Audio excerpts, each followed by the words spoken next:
Hey everyone, guess what? We do not have ugly swag. We have spaced out radio gear that you're going to want to wear. Why? Because no one wants to wear ugly clothing. So head on over to spacedoutradio.com and go shopping today. You'll be glad you did. And it's a great way to support our show. Once you get your gear, send us a picture of you rocking out in your SOR swag. spacedoutradio.com, shop there today, and make yourself look good.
Welcome to Spaced Out Radio, the After Hours radio show with me, your host, Mr. Rob G. Guess what? It's going to be a fantastic show tonight, guys. We have Josh Rutledge joining us here tonight, talking UFO checkup. What's the latest on UFOs?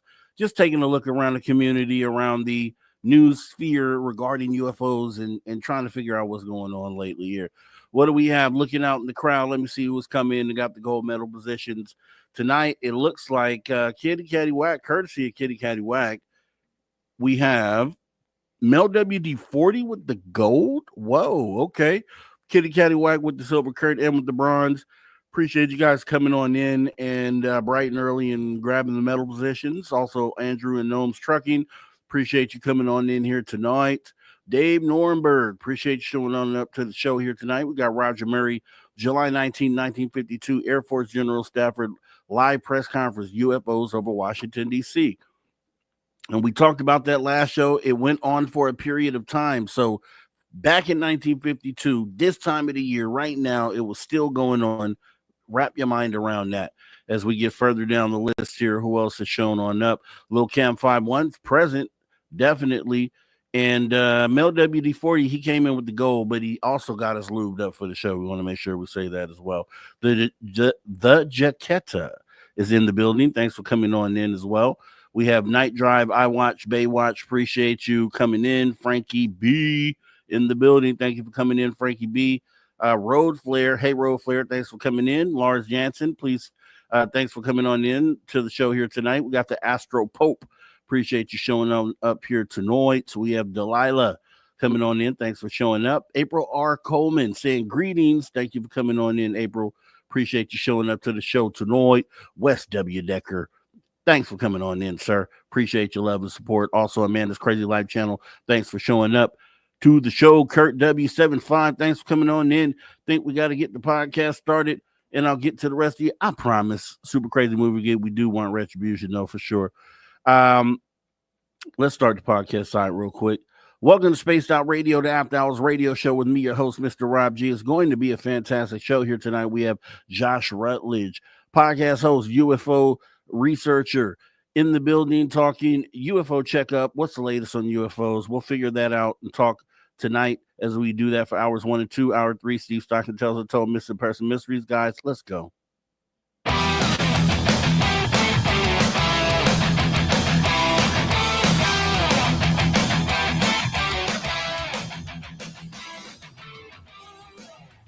Greetings, space travelers. Welcome home. You've just tuned your dial to Spaced Out Radio, the only place where you can own the night. I am your host, Mr. Rob G. And tonight, we're broadcasting on our terrestrial affiliates across North America, plus digitally on digital platforms all around the world. Don't forget, you can access our archives. They're absolutely free. YouTube.com/Spaced Out Radio.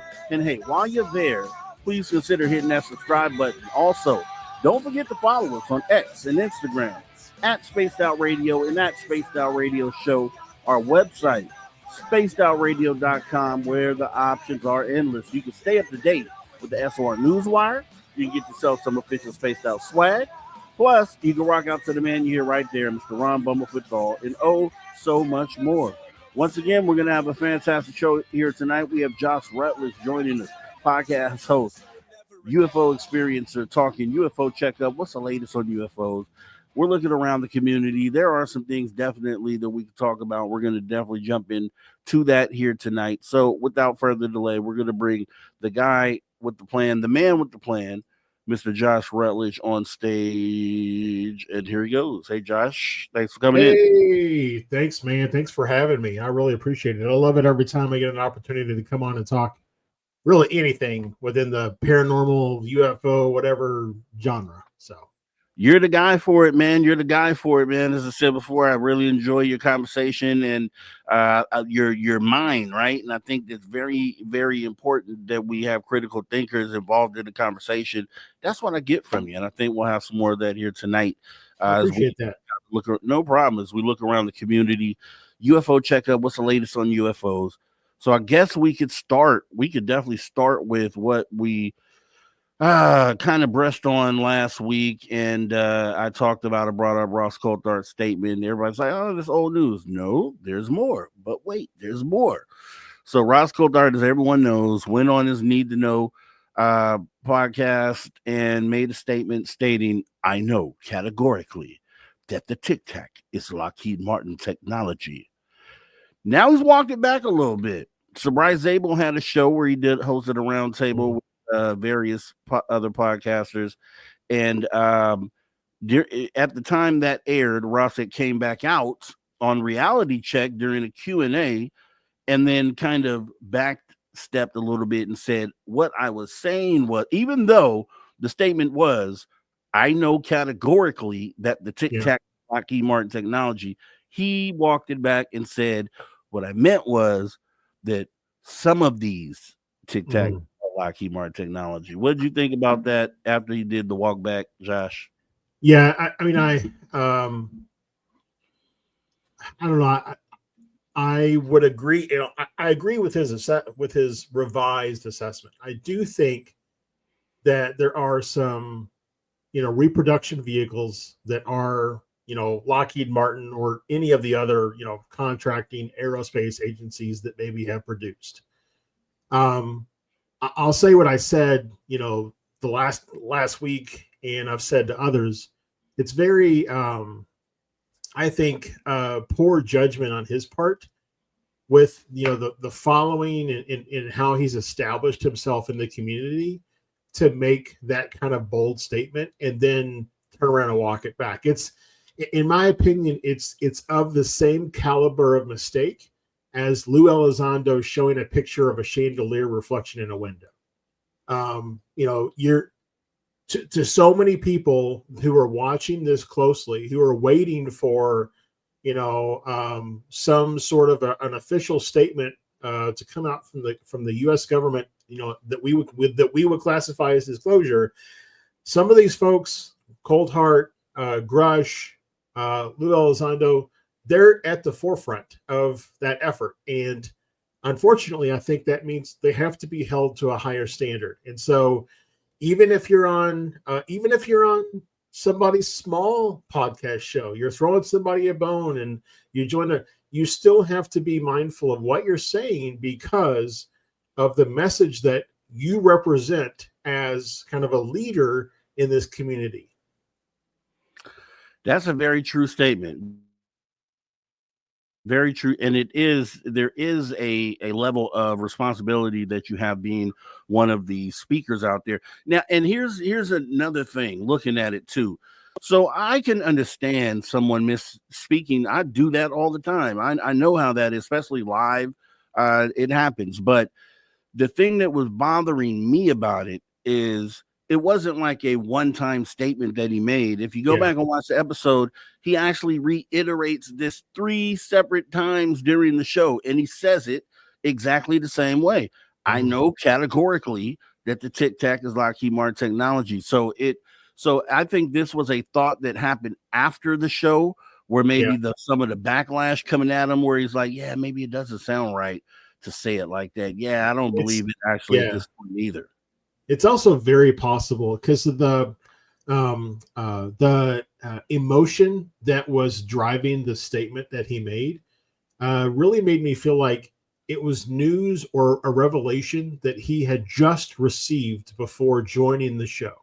Yes. And so he hadn't, his mind hadn't had really a chance to process this news that he was given to make a more informed statement. And so what you get is a little bit of like, a word vomit of this kind of emotional response of, wow, can you believe this, without him having a chance to process it. Then after, like you say, after the show, he processes what he says and what it means, especially to those who are contactees or abductees, going back to a time when Lockheed Martin likely did not have the means to recreate a Tic Tac vehicle.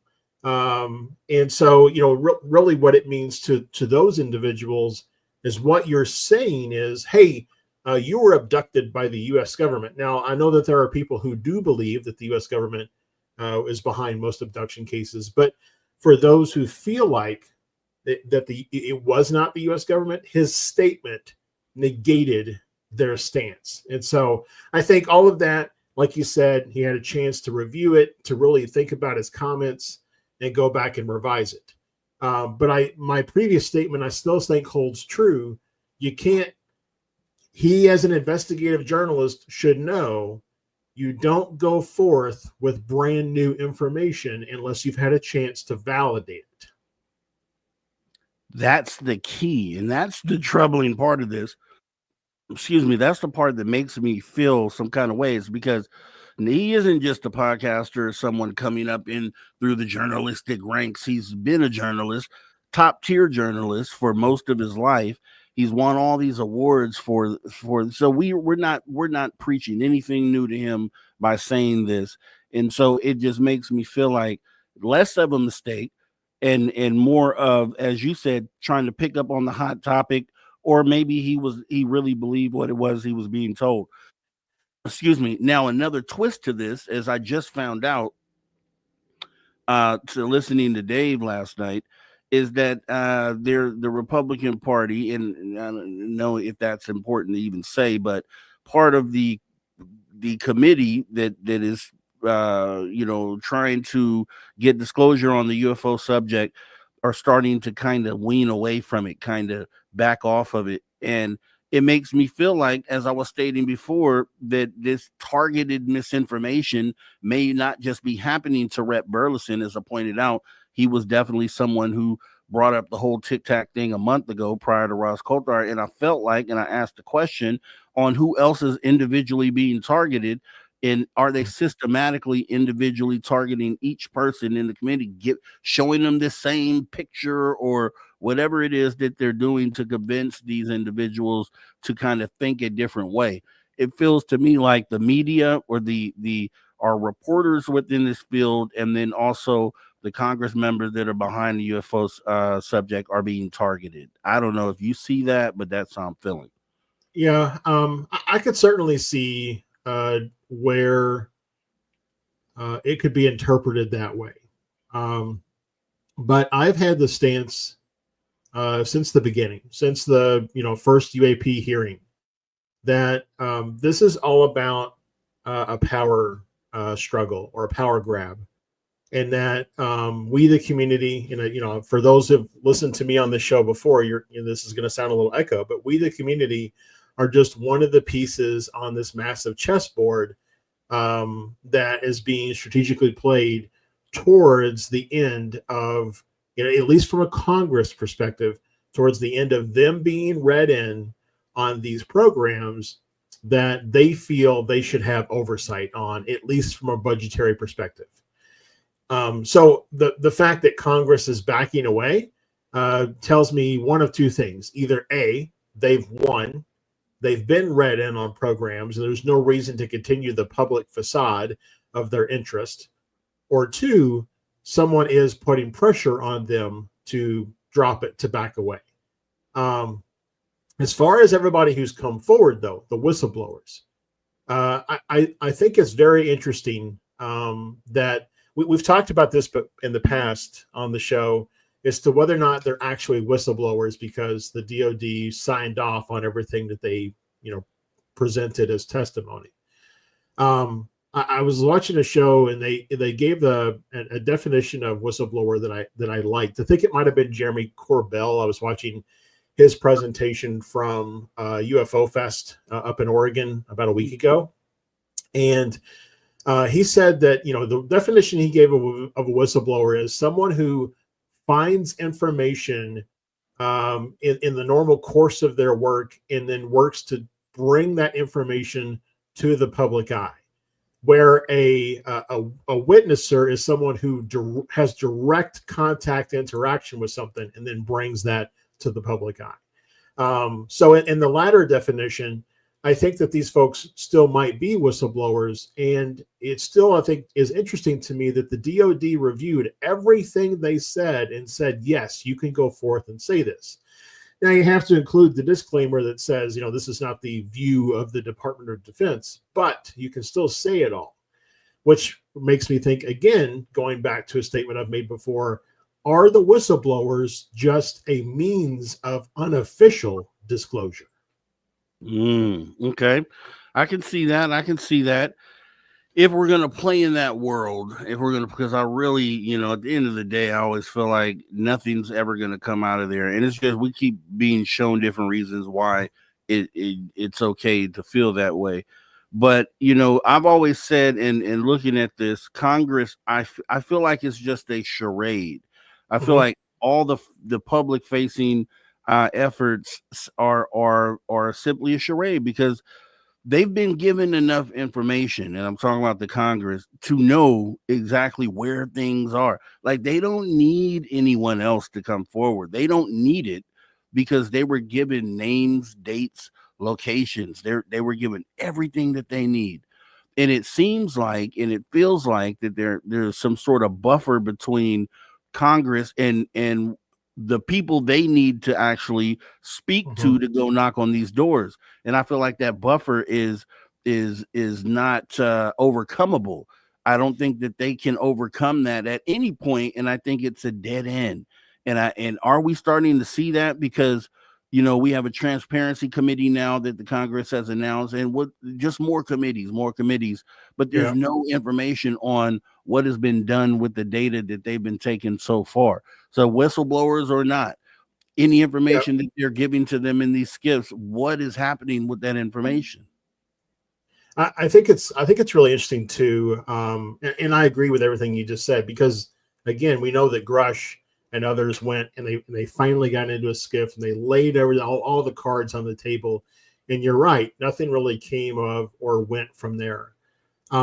And even though I agree that I think the congressional side, the activities that are happening there will not push the disclosure topic forward, I think what it did do, though, is introduce the topic as a serious topic to people who were not already in the community, right? Because mainstream media covered it. They talked about these UAP hearings. They talked about not only the fact that a hearing was occurring, but some of the things that were being said by by the witnesses in the hearings. Mainstream media covered that across the board. I mean, you can go to CBS News and they have a section for what is the latest, thing to come of the UFO topic. The only reason they have that section is because of the congressional hearings. So even if we don't actually get any information from Congress or from the SCIF or nothing else comes of that, the fact that more people who before would have considered it a controversy or taboo are more openly willing to talk about it. I'll give you a really good example.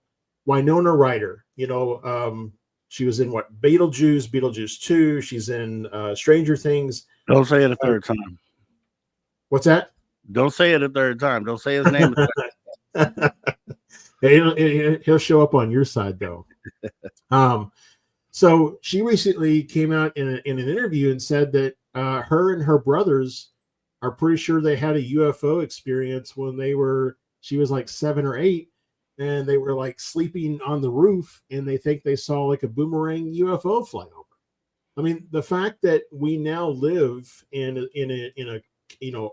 a society where it's okay to talk about these things openly and not be ridiculed and rejected and admonished for believing in any of this stuff, I think that alone is a significant improvement over where we were 5 years ago. And a lot of that has to do with the congressional involvement. Yeah, it does. It really does. I can agree with you on that. And that's where I always take those when we talk about silver linings, because it's always, we're going to come out with this report. We're going to form this committee. We're going to have this press conference. And then everyone sets their expectations so high for this upcoming news. This is going to be it. And I'm always like, nah, it's not going to be it. But what I do is I take away the silver lining stuff, the nuggets. And that is one of the big things right there, is just the fact that it is, because it's being at least pretended, we'll even say pretended, to be looked at as serious on the congressional level, then it does make other people open their eyes like, wait a minute. Okay, there really is something to that. Okay. And then it just makes the most. So now that, truthfully, that's kind of where we're supposed to step in and fill in those gaps on the data, because they don't have any other data than what they're willing to give. It's up to us now to step in and fill in those gaps, which you do see an influx of people now coming in. We saw a new wave of individuals coming in to investigate the UFO topic, especially when the drone situation was happening. Yeah, that's true. I mean, it really, you look at the New Jersey, Pennsylvania area, which, speaking of Pennsylvania, shout out to Kecksburg. They're celebrating their 20th anniversary of the Kecksburg landing this weekend. And the landing was in December, but still, it's been 60 years since the Kecksburg event. But yeah, you look at New Jersey, Pennsylvania, New York, all those areas. Not only did you have average people reporting things, but you had local government. The FBI got involved. It was treated as a serious thing. I still don't like the proposed resolution that they were, some contracting government for the government, contract agency for the government that was testing drones, and they just didn't bother to tell anybody, because if that's the case, then that company should be sued. From everybody, they should be sued from everybody. And the fact that no lawsuits have been opened yet says that no one else believes that that's the answer either. It's like we've talked about before. It's really hard when you claim ownership of something where the true owner is somebody who won't or can't reveal themselves. It's really hard to prove that. But yeah, you're right. We saw investigators. We saw interest from people who previously would not have been interested in it. We started to see real reports on local news stations where they didn't play the X-Files theme before they got started, or the Ghostbusters theme before they got started. So again, I think that it is shifting to change. And I think I'll also point out that outside of the US, these kind of things are, I think, just generally accepted as part of the norm of society. The US seems to be very, rigid in what it's willing to accept as things that cannot be defined or labeled. And so I think that a lot of this struggle for the society within the U.S. to come to terms is, in my opinion, the big shift forward that disclosure is intended to bring forward. There's a large part of the population of the earth in the US that doesn't want to believe or doesn't want to admit that they believe that things could be moving around in our skies, underwater, all around us at any given time. And so this gives them a hall pass, if you will, to say, yes, I believe, without being ridiculed by their peers.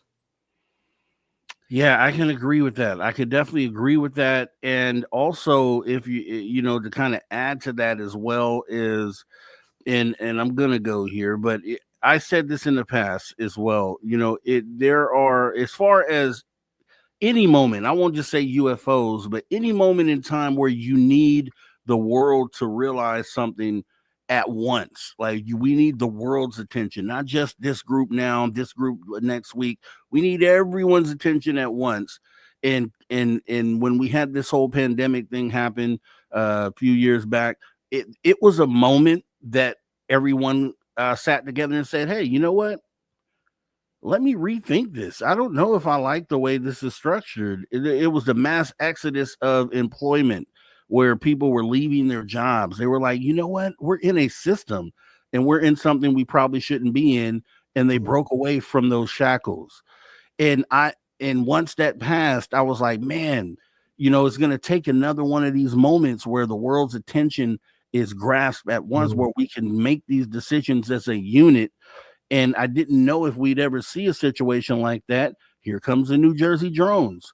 Now, all of a sudden, a lot of people who wouldn't have normally been in the conversation, and everyone, all the national news media, global news media, looked at this at once and said, hey, we want answers. And it became a problem for those who had the answers.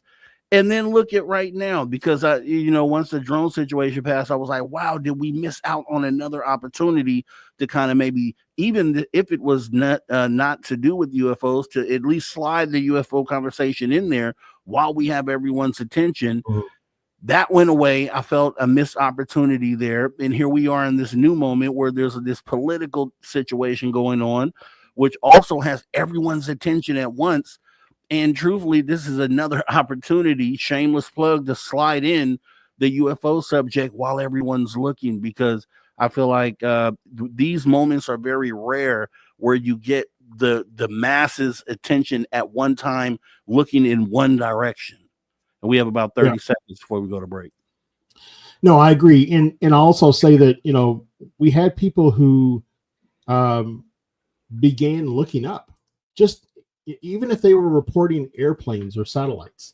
The fact that they were looking up when they normally were just maybe looking at their phone or staring at the TV, that's, I think, a big win as well.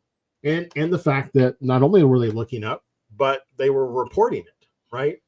They were saying, that looks weird. I've never seen it before. Report it. I think that... Go ahead. We'll continue this conversation right on the other side of the break with Josh Rutledge. Right back here talking UFO checkup. What's the latest on the UFO situation? We'll talk about this and more when we come right back from the break on Spaced Out Radio, the After Hours radio show. See you back here in just a minute.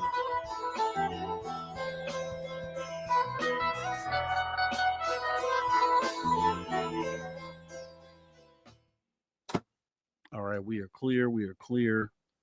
And say hi to a couple of people that we missed coming in. Jeff Garvey, thanks for coming on in. Hillbilly Herb, appreciate showing up. Matt Goodcup, thanks for coming in. See, I'm just going backwards, guys, in the chat. Juliana McGill, appreciate you coming on in. Night Drive, I watch Baywatch. Appreciate you showing up. Let's see. Poncho Zork, thanks for coming in. Robert Lamoth Jr., I see you out there. Thanks for coming on in. JMJ12, thanks for showing up here tonight. Thirsty, hey Thirsty, thanks for showing on up.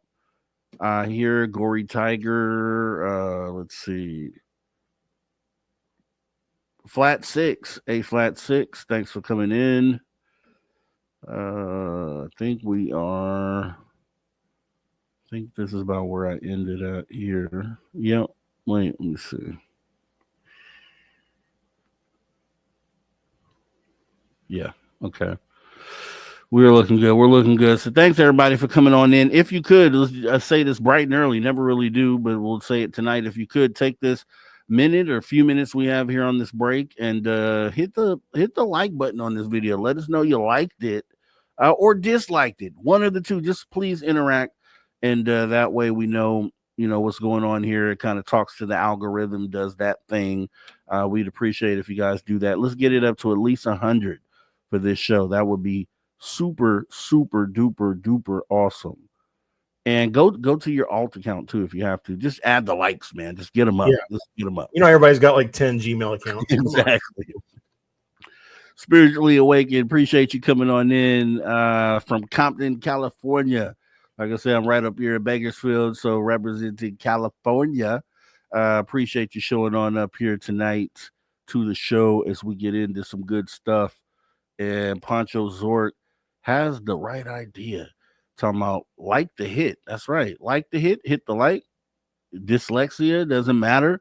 Eric Freeman, I see you out there. Thanks for coming on in. I like Ike. Hit that mofo twice is what he's saying. And I like that. Appreciate you showing on up here. Chameleon UK. All right. Dropping in from the other side of the globe. Appreciate you showing on up. Not sure what time. I think it's like 6 to 8 hours ahead over there. So it's like, what? It's early in the morning. So thanks for joining us bright and early in the morning from the UK.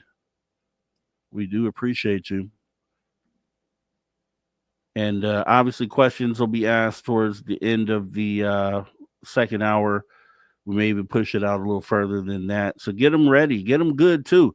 If you guys have opinions on the topics that we talked about, if you're like sitting there screaming and beating your fist at the screen, wanting to give some input, make sure you put it in caps so we could get that into the conversation as well. Also, I want to make sure I'm clear.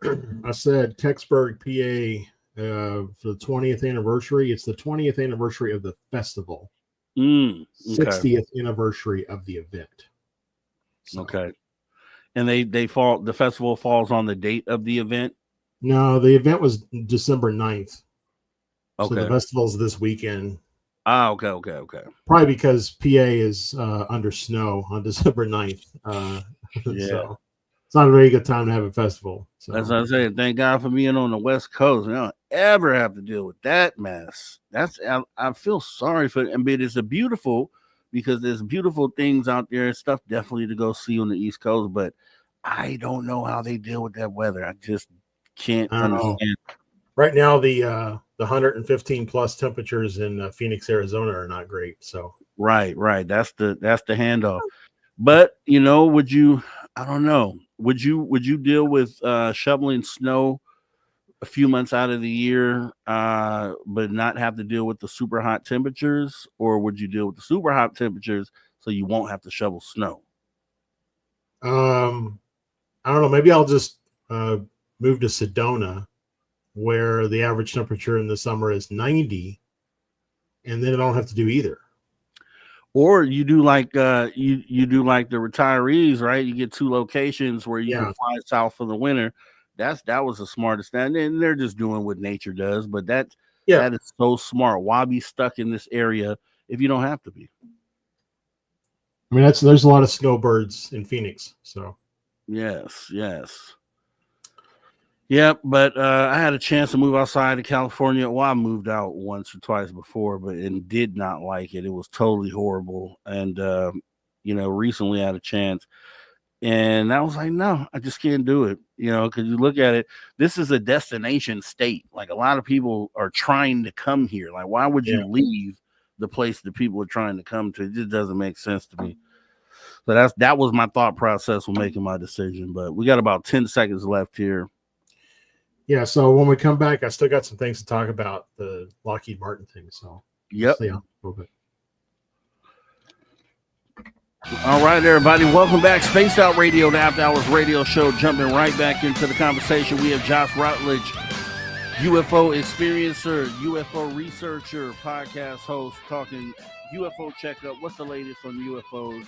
We're getting into that and a lot more. Right now, we're kind of in the Lockheed Martin zone. As you know, Ross Coulthart made a statement, walked it back a little bit.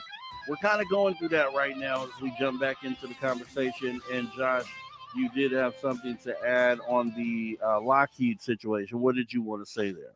Yeah. So, like we talked about in the first half, the possibility that some Tic Tacs are, non-human, but some Tic Tacs maybe we've built. So that I started thinking about the whole. There's just a weird thing with Ross Coulthart and Jake Barber and that whole team of Skywatcher folks and the psionics and everything. And in one of the interviews that Ross did for the team, the Skywatcher team, they were talking about the drives that were recovered. And they said that the guy was talking to said, I got to give those drives back to the owner. And Ross said, that was Greer. Like, what was it? What was it like meeting Greer? So then that got me thinking. Greer is like I would say the poster child for, consciousness awareness and summoning craft with your consciousness and everything else.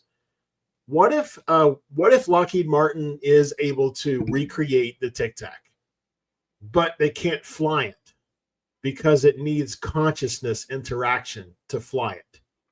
So what if the psionics program was actually developed to train pilots to interact with consciousness craft, not for the purposes of summoning them in, to be there, but for the purposes of actually flying these reproduction vehicles that Lockheed Martin has created? And maybe Greer is the director of such the program, to the point where there was hard drives that needed to be retrieved and returned to him. That's why. Wow, that's awesome. I mean, I hadn't thought about that. It was concerning to me why all of a sudden this ended up being the angle, and that would make a lot of sense when you think about it. That it could be used for that. But okay, I can be open to that.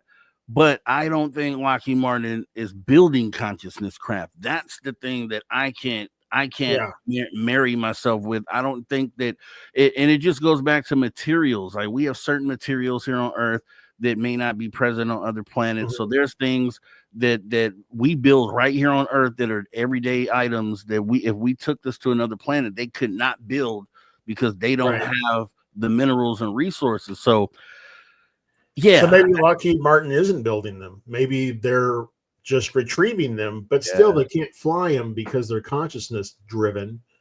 And so they need a training program for pilots to get them up to snuff on how to connect with that level of consciousness in order to interact with the craft. And I'm with maybe that's why Tic Tacs can break our understanding of physics, because there's no actual person involved. It's just consciousness. From my UFO sighting, the things that I captured, I'm under 100% belief that a lot of the things we're seeing in the sky do not have living things inside of them. I'm saying probably 90%, maybe even more, of what we're seeing in the skies are totally unmanned probes, drones, whatever you want to call them, of extraterrestrial nature is what I'm feeling, because of the way that they seem to be alive. But the alive aspect could be simply because they're being controlled by consciousness. Right. So if you can visually see through consciousness, you can make those sort of moves and adjustments that seem lifelike. So that makes a lot of sense. And I would think for sure that yes, they have retrieved craft. Then yes, we want to figure out how to fly them. So if extraterrestrials are flying them psionically, then we would want to try to teach ourselves how to do that. All makes total perfect sense. I like that. And I think it's something people should consider for sure.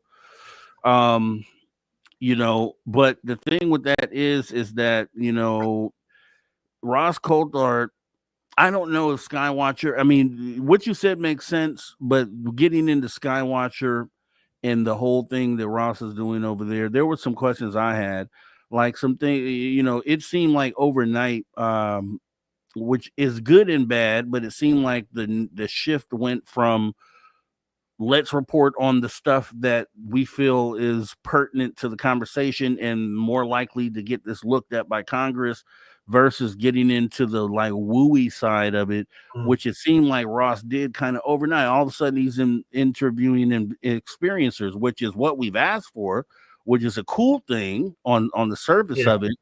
But then it's like, okay, is it really, you have to understand, like, think about what his mindset is, like what makes you make that decision when not doing it for so long, and then to all of a sudden overnight do it. What was the decision-making process in that? I would like to know. Yeah, I mean, I obviously can't speak for Ross in that regard, but I would think that the introduction for him into the topic, into covering the topic, was that of congressional hearings and these whistleblower type individuals.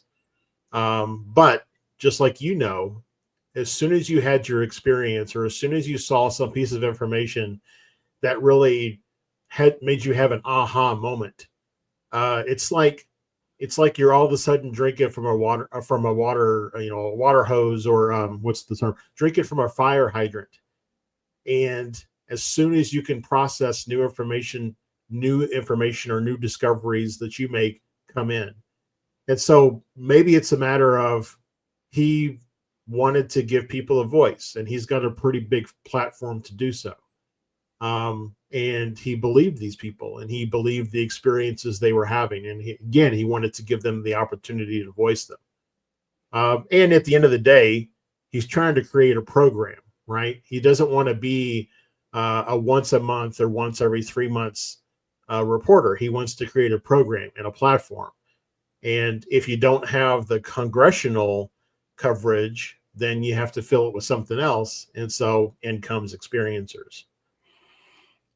And I could see that, but one thing I felt like when introducing the subject to an audience that has never touched the subject before, you kind of want to bring them in slowly, right? And so that was the approach, and has been the approach.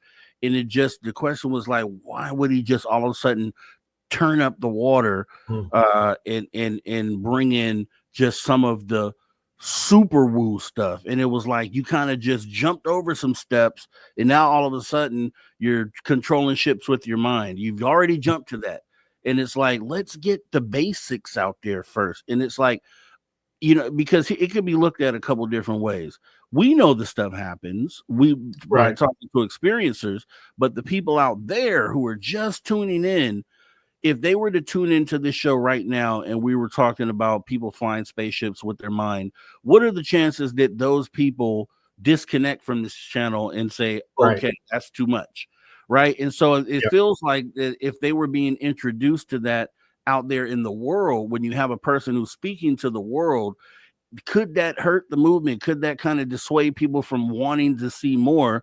Because they're like, dude, now you're bringing in people who are talking about stuff that I'm not even ready for yet. You know what I mean? And it seems like it could be a double-edged sword there. I mean, I could certainly see your point. But I would also say that it's a little bit of a double-edged sword in that we want to hear from someone who has the platform like Ross has, him to cover the topics that we've been talking about for years, for a lot of people 20, 30, 40 years. But we also want him to cover topics that will be easy to swallow for the newly, let's say, initiated into the topic. You can't have both, right? There's not enough vanilla stuff to appease the newly initiated and still do a show that also appeases the UFO community. Okay. And then so I challenge that by saying, just like with Lou Elizondo, right? So he disappeared from ufology for a while after doing every show out there twice or three times. And then all of a sudden he decides not to do certain shows or smaller shows on his book tour. And I didn't have a problem with it because I'm like, okay, you don't need to preach to the choir because we already have the data and know this. You should be breaking into new areas out there and talking to people who haven't been exposed to this. Those are the people that you should be talking to now. We already know. It's more like self-validation and almost selfish to feel like we need to be the ones talked to. We have all the data.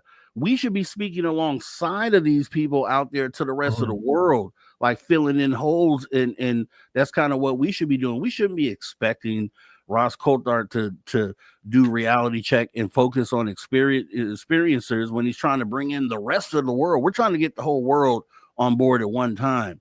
And I've always felt like coming in hot with some of the real wooey stuff is people immediately going to be like, that's crazy. I don't want to hear it. And I'm done. And you might not get their attention for another 6 months whenever they're ready to come back around to the subject. I mean, it's very possible. But I would also say, and I'm not disputing anything you just said, but I would also say that we as people relate most deeply to other people who have had similar experiences as us. And so in that way, talking to people who are experiencers allows for the potential connection to those out there that are on the fringe or are uninitiated who have had experiences. Being able to hear someone else's story and say, that's my story, that's exactly the same thing that happened to me, can be much more impactful than hearing about a guy in the government who did crash retrievals. Yeah, I can get that. I get that. And I guess I should kind of explain this a little better is that when I say, that he's bringing in experiencers, I'm just saying that he's not just bringing in someone that says, hey, you know what, I've seen something. And also I had this experience where it's like, okay, you've opened the door to the experiencers, which is cool. But to go to the furthest end of the experience, to where you're picking something that most of us have not ever experienced, like controlling ships with our minds. Even in this community, what percentage of people have dealt with that? And so if that's what you're bringing to the table, and so when you bring that to the table, that doesn't even resonate with a lot of people in the community, because it's like, I've never actually done that. I've heard of people who said they have, but I personally haven't. So it's like the connection doesn't fall, and it feels like, it could be a disadvantage at times. And when you think about that from that angle, it was just concerning to me that it seemed like that conversation, that switch was like flipped overnight. You went from not talking about any of it at all, really focusing on this nuts and bolts part of it, and then maybe a little bit, but then you went full blast into the deep end of the woo with this. And it's just like, I've always questioned why. Like, why would you do that? I mean, it's also very possible that he doesn't have a project plan, right, for how to introduce the topic to the uninitiated. He hasn't sat down and thought about someone who has no expressed interest. Maybe someone who's had experiences themselves, but has, hidden it from folks or hidden it from themselves even. Has he really drafted a plan for how he's going to take this information he's receiving and structure it in a release type way so that it gradually builds? Or is it more likely that as he gets it, and it affects him as an extraordinary case or an extraordinary story or whatever the case may be, he wants to release it? Because that's, and I know he's not a podcaster, but in a way with his his show and the shows that he's on, he is. And so the podcaster mentality is, this is This is spectacular. I've never heard this point of view before. I want to get you on my show so that I can let other people know this point of view. And that seems to be his approach, right? In at least the stuff that he does, not for News Nation, but for the stuff that he does on YouTube for himself and others. And so, it's very possible that he's not thinking about what is, hey, this topic I'm getting ready to cover tonight, is this digestible by the uninitiated? He's more thinking about, this is a phenomenal point of view or a phenomenal experience, and I want to go out with it so that other people can hear it as well. See, I thought he should have used his podcast lane to kind of experiment in this and kind of test out the waters on what maybe he should bring up to that national News Nation level. And it just was, you kind of overstepped your own need to know podcast and a successful YouTube channel that has a great amount of viewers to kind of test the waters there, see what works, what doesn't, what people are receptive to, before you kind of just plop certain people on the center stage. Because if I'm not mistaken, wasn't Jason Sands brought to Reality Check or something like that? Wasn't he presented on? He was. Okay, so it's like, and then that story still isn't really all the way, you know what I mean? And there's a lot of accusations and claims that are made in that story that people within the community are even like, I don't know about that. So it's like, why? Speaking of which, Jay Sands is speaking at Phoenix MUFON. Anybody who's close, he wants to come hear him speak. Rob, you should come over. I'd love to meet you in person. I need to do that. Yeah, I tell Drew Baker this all the time. He's way across the Rocky Mountains. You're actually not too far up the desert, so is definitely more doable for sure. When is that? It's in August. I'll have to look it up. I'll let you know by the time we end the show. Okay, and then maybe I'll tell Drew Baker he needs to come from the Rockies and meet us down there at that. That might work. That's what we should do. Yeah, so with that being said, man, it's just, you got to look around. You got to wonder why certain things are being made, because we know that the media was used by the CIA and still is used to this day to kind of feed certain stories or get particular angles and agendas out there. And as I said before, I talked to Rick Doty. I interviewed him a year or so ago. It asked him specifically, looking through his disinformation lenses, if he looked around, does he see that happening today? He says yes. And so then if we know it's happening, then we have to kind of figure out where that is so we know what we probably shouldn't be, taking part in versus what's the real data, you know what I mean? And there are some things that just concern me. At the end of the day, I still respect Ross Coulthart and the work that he does, and the fact that he did come out initially and say that he is even able to admit that he could be subjected to misinformation, and that could be a thing at some point. And I'm just saying, hey, you said that, so kind of look at what's happening now, and maybe you are currently being targeted. It's just fair to bring it up. And even more fair for you to check it out and see if that's the case. Yeah. Because I don't know why Congress, well, I do know, I have a feeling why Congress will all of a sudden switch their view on the UFO topic. And it's because, do they really want that end goal? Do they really want that disclosure for us? Because what does that mean for them at the end of the day? You know what I mean? They don't stay in their jobs, right? But like I said, they're not pushing for disclosure. They're pushing to be read in on programs that they feel like they should be read in on. That's all. So to think that our goals are aligned with their goals, that's the misinformation. Exactly. Well put, too. Well put. With that being said, hearings are upcoming. Do we even care about that? I mean, hearings are supposedly coming. I thought they were coming this month, but I keep hearing like next month. Do you know anything about that? Any dates? Have you heard anything? I haven't heard any dates. I've been also looking every day. I've got a couple of Google search alerts set up that email me a summary of what's going on for the topics every day, and I haven't seen anything either. So my thoughts on the hearings though are, it's not who's saying it and who it's being said to, but it's what's being said. It's one of those situations where I think there are key elements in the testimony itself that sometimes go overlooked. One of the things that that I love about, you talk about my brain. I love about my brain is that it sees patterns across, time and space. And so I'll hear something in an interview today that will trigger in my brain a book that I read 5 years ago that was written 30 years ago about a case. And it's like, wait a minute, these two things are similar. And then I'll go off and research that and see if there's any correlation there. And I think that's where the testimony is, the testimony that is given in those hearings is the information to be gleaned.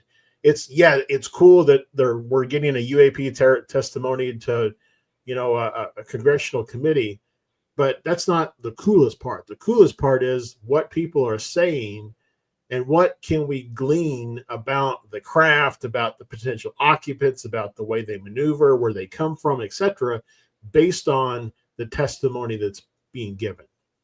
Like, basically, is all the minutia in what's not being said. Yeah. But is there a way to get to that by what's being said? I say that all the time. Every time a hearing comes up and everybody's like, nothing burger. Oh, there was nothing there. I'm like, first of all, you set your expectations too high coming into this. You should have known that's why you feel like there's a nothing burger. If you set it low enough, then you can actually walk away from it and see kind of what the nuggets were, the things they didn't mean to let out, but they let out, small little tidbits that you're like, okay, well, they didn't say that, but they did say this. So that's why I would say history is a good indicator of what happens in the future, and kind of weighing testimony against what we already know to have been verified or to have happened in the past. Mm-hmm. And that's kind of where they mess up at, because they allow those testimonies to come out, which on the surface seem like nothing burgers to most people, but there are things in there that you can actually take away. And I think it's pretty cool. Yeah. I mean, I was going to say, I recommend to anybody who hasn't or doesn't, go out and find a, Joe Jerome UFO encyclopedia, buy one used from a library or something, and just read through, first edition, second edition. There are so many cases in there, so many insights in there. And then when you then have read those things and you go and listen to these testimony pieces, you pick out little tidbits of information that help link things together. That is awesome. And what we'll do when we come back from break is we will kind of continue this conversation a little bit, just on what you might expect from a hearing. Like, what would shock you coming out of this next hearing if it were to come? Because, I feel like we're almost at a point where we shouldn't be having too many more hearings because the data is there.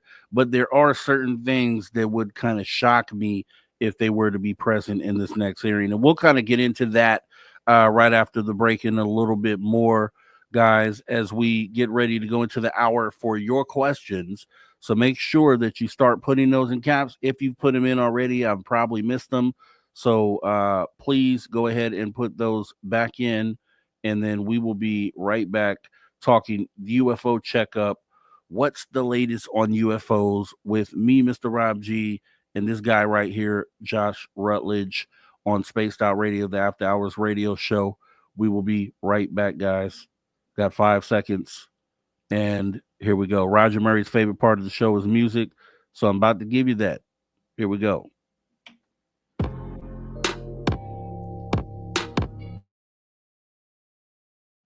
Conversations that move the needle. Conversations that move the needle. You're listening to After Hours with Mr. Rob G on the only place where you can own the night. Spaced Out Radio. Spaced Out Radio. You've tuned your dial to the right frequency.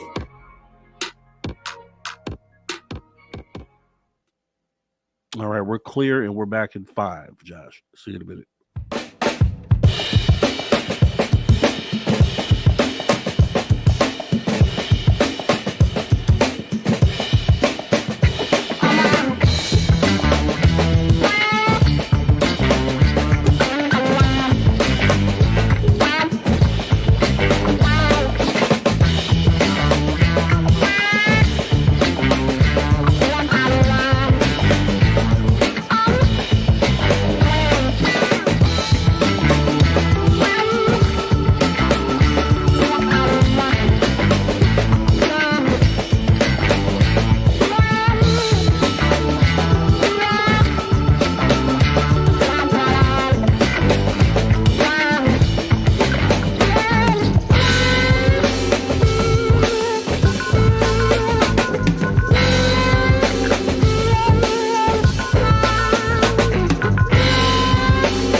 Welcome back, guys, to Space Out Radio, the After Hours radio show, after hour number 2, as we bring our guest Josh Rutledge back on stage.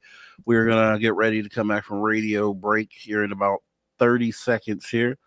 So once again, guys, get your questions together, get them capped, put them in all caps, so I can see them, and we'll pose them later on here tonight.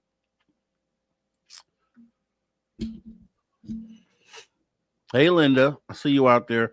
See, you just came in. Also, Jose Sanchez just left the paranormal portal. Brent is cool. All right. Hopefully, Brent comes on over and joins this show tonight. We got 5 seconds left. Here we go.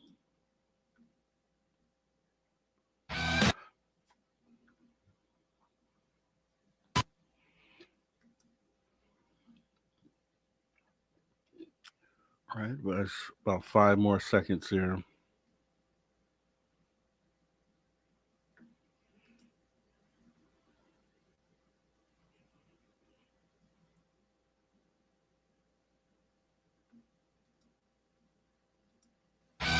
All right, everybody, welcome back. Space Out Radio, the After Hours radio show, after hour number 2. Back here in the building with Josh Rutledge, UFO Experiencer podcast host, talking UFO checkup. What's the latest on the UFOs?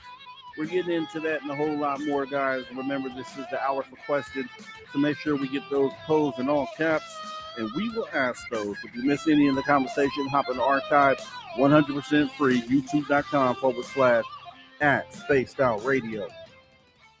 So, Josh, right before the break, we were talking about hearings, another hearing. And then, okay, are we even, like, happy to have this? Like, I feel like don't focus your time and put your effort in let me rewind a little bit, because a lot of people talk about UFO fatigue. And one way that you get UFO fatigue, I found, is focusing on the government.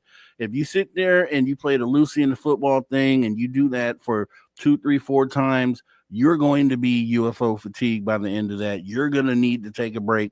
And it's designed that way, believe it or not. It's designed for you to be fatigued and for you to get sick of it and walk away. So this next hearing, not really expecting there to be anything different from the last, although I will be watching. Let me ask you first, what would surprise you, or what would totally just shock you, something out of left field that would happen at this hearing? What would just blow your mind like, whoa, I didn't expect that? Pie in the sky would be like, they roll in a cart that's under a tarp. And then they start the hearing, and then they pull the tarp back, and there's like, either an alien on it, or, some piece of crashed, debris, like, something more than just, people talking behind a long table. That would probably be, pie in the sky. Coming down from that just a little bit, the next thing would be if one of the witnesses actually gave, like, not just a date when a crash retrieval took place, but who retrieved it. Who was the contracting company that received the retrieval? Something that we could then go, we, the community, or somebody in the community could then go to that company and say, hey, is this true? Pressure them into giving some sort of a response. Because right now, I mean, the most that we've known or seen is that, yep, we retrieve them. And yes, people get the stuff, but I can't tell you who those people are. That's actually and that's really not too far off for something to happen. Truthfully, I feel like that could be something that could happen, like not maybe this next one, but pretty soon. And I'll say why in a moment. But Pie in the Sky was awesome. Yeah, bringing the body and the crashed materials and boop, put it right on the table. Let's play with it. Let's see what it is. And yeah, that would be excellent if we could get that. Likely never, ever, ever going to happen. But like you said, okay, something more realistic would be someone within the program. I feel like they're right there. Truthfully, I think we're being set up for that with these quote unquote whistleblowers that have been stepping forward. We've escalated. We had David Grush a couple years ago come out. We're like, whoa. Right. It can't get bigger than this. This is crazy. This is huge. And it was. And then we ended up getting someone who retrieved the craft. And we didn't get his video, but we got someone's video of a crash retrieval event. And I think that's the thing that we should be keeping in the back of our mind, is there is someone out there right now that provided a crash retrieval video to Ross Coulthart. However you want to joke about it, call it an egg, whatever you want to do with it. It is a video that someone took during the crash retrieval, and that object was being transported, you would have to assume, to a destination, likely a contractor or some military receiving base or wherever they're going to end up taking it. So I think like Ross might, and maybe I'm giving him too much credit on this, but the evidence leads to this statement. I think he probably knows who that person is who retrieved that craft, and then therefore should also know where that object was taken to. Yeah. Is this why he says Lockheed? Because the craft, the object that he has in the video has been taken to Lockheed, or and I just thought of that right now, because if you know where this object was taken and then you're just tripling down on Lockheed has stuff, then it's like, oh, okay, let's think about that. So I don't know. What do you think about that? Yeah, it is something. Well, a couple points I think I'll make. One is, so people had kind of proposed the idea that Ross made his statement about Lockheed Martin not because he believes it to be true, but to try to force some sort of response from Lockheed Martin. And so you're right. If he knows that Lockheed Martin was the ones that retrieved or was the final recipient, let's say, of that crashed vehicle, then that, coupled with him making the statement on the show, Lockheed Martin was the behind the tic tac, could be like, let's lift up this rock and let's see what crawls out type situation, right? The other thing that I think would be interesting is if at the next hearings, if we got Hal Puthoff, if Hal Puthoff was a main testimony giver, that would be fantastic. And then the last little piece I'll say is I would love if Congress could agree, if they could ever get to the point where they would agree and revise, but if they would revise the FOIA Act to include government contractors, as long as they were the contractor during the time period that you're submitting the FOIA. Because that's the other gap, is that we can't submit FOIA requests to Lockheed Martin to acquire what they have about whatever the topic is, because they're a government contractor and they're protected from FOIA. But if Congress were to revise the FOIA Act, then we could go and pursue this information. And I would argue that there's a strong foundation for doing so, because you've basically, in using government contractors and not including them in the original FOIA, you've given the government an opportunity to hide a lot of its activities within government contractors. And so by including them in the same transparency requirements as the government for FOIA, I think that would go a long way towards easing a lot of that transparency fog that we see from government contractors. And I'll go even one step further, because I was thinking, and I don't have the video, I was just checking, but I remember during a recent conversation on Need to Know, when Ross was actually talking about that egg-shaped craft that was retrieved, what he was stating is that, like, the people who received that object know that this video is real. They know that what we're showing you is authentic, and they also know what else we have as far as other evidence of where this was. So he was kind of pointing at the contractor as stating, like, we have more, we have it, we know who you are. And now that I'm thinking about that, could that be the play that you're talking about, where it's like, okay, let's see what crawls from under the rock? That makes a lot of sense now that I'm sitting here thinking about that. And I'll have to look at that, reevaluate that, because it would make sense because if they're a private entity, right, they don't have to answer the FOIA as we were talking about. So how else can you get anyone to make a move or say something from behind that protection, right? So it's like, because that's where I'm at with it. I'm like, if we know, and one of the reasons why I'm frustrated with Congress is like, they know who the contractor is. They've been told by many a whistleblower who the contractors are, who has what, where to go find it, and then they just won't go do it. So it's like, who needs to be the one to go do it? And that's kind of what my question is. I don't know if you have any ideas on that or thoughts on that. I think because of non-disclosure agreements and the fact that if anybody who currently works for or has worked for a contractor who has a government contract were to come forward and reveal this information, not only would they, kind of risk their own kind of freedom and not be prosecuted, they would risk that contractor losing its contract with the federal government, and potentially, it's really easy to think about a contractor as a corporation or an entity, but those corporations and entities employ thousands of people. And a lot of those people are employed based on their ownership of that government contract.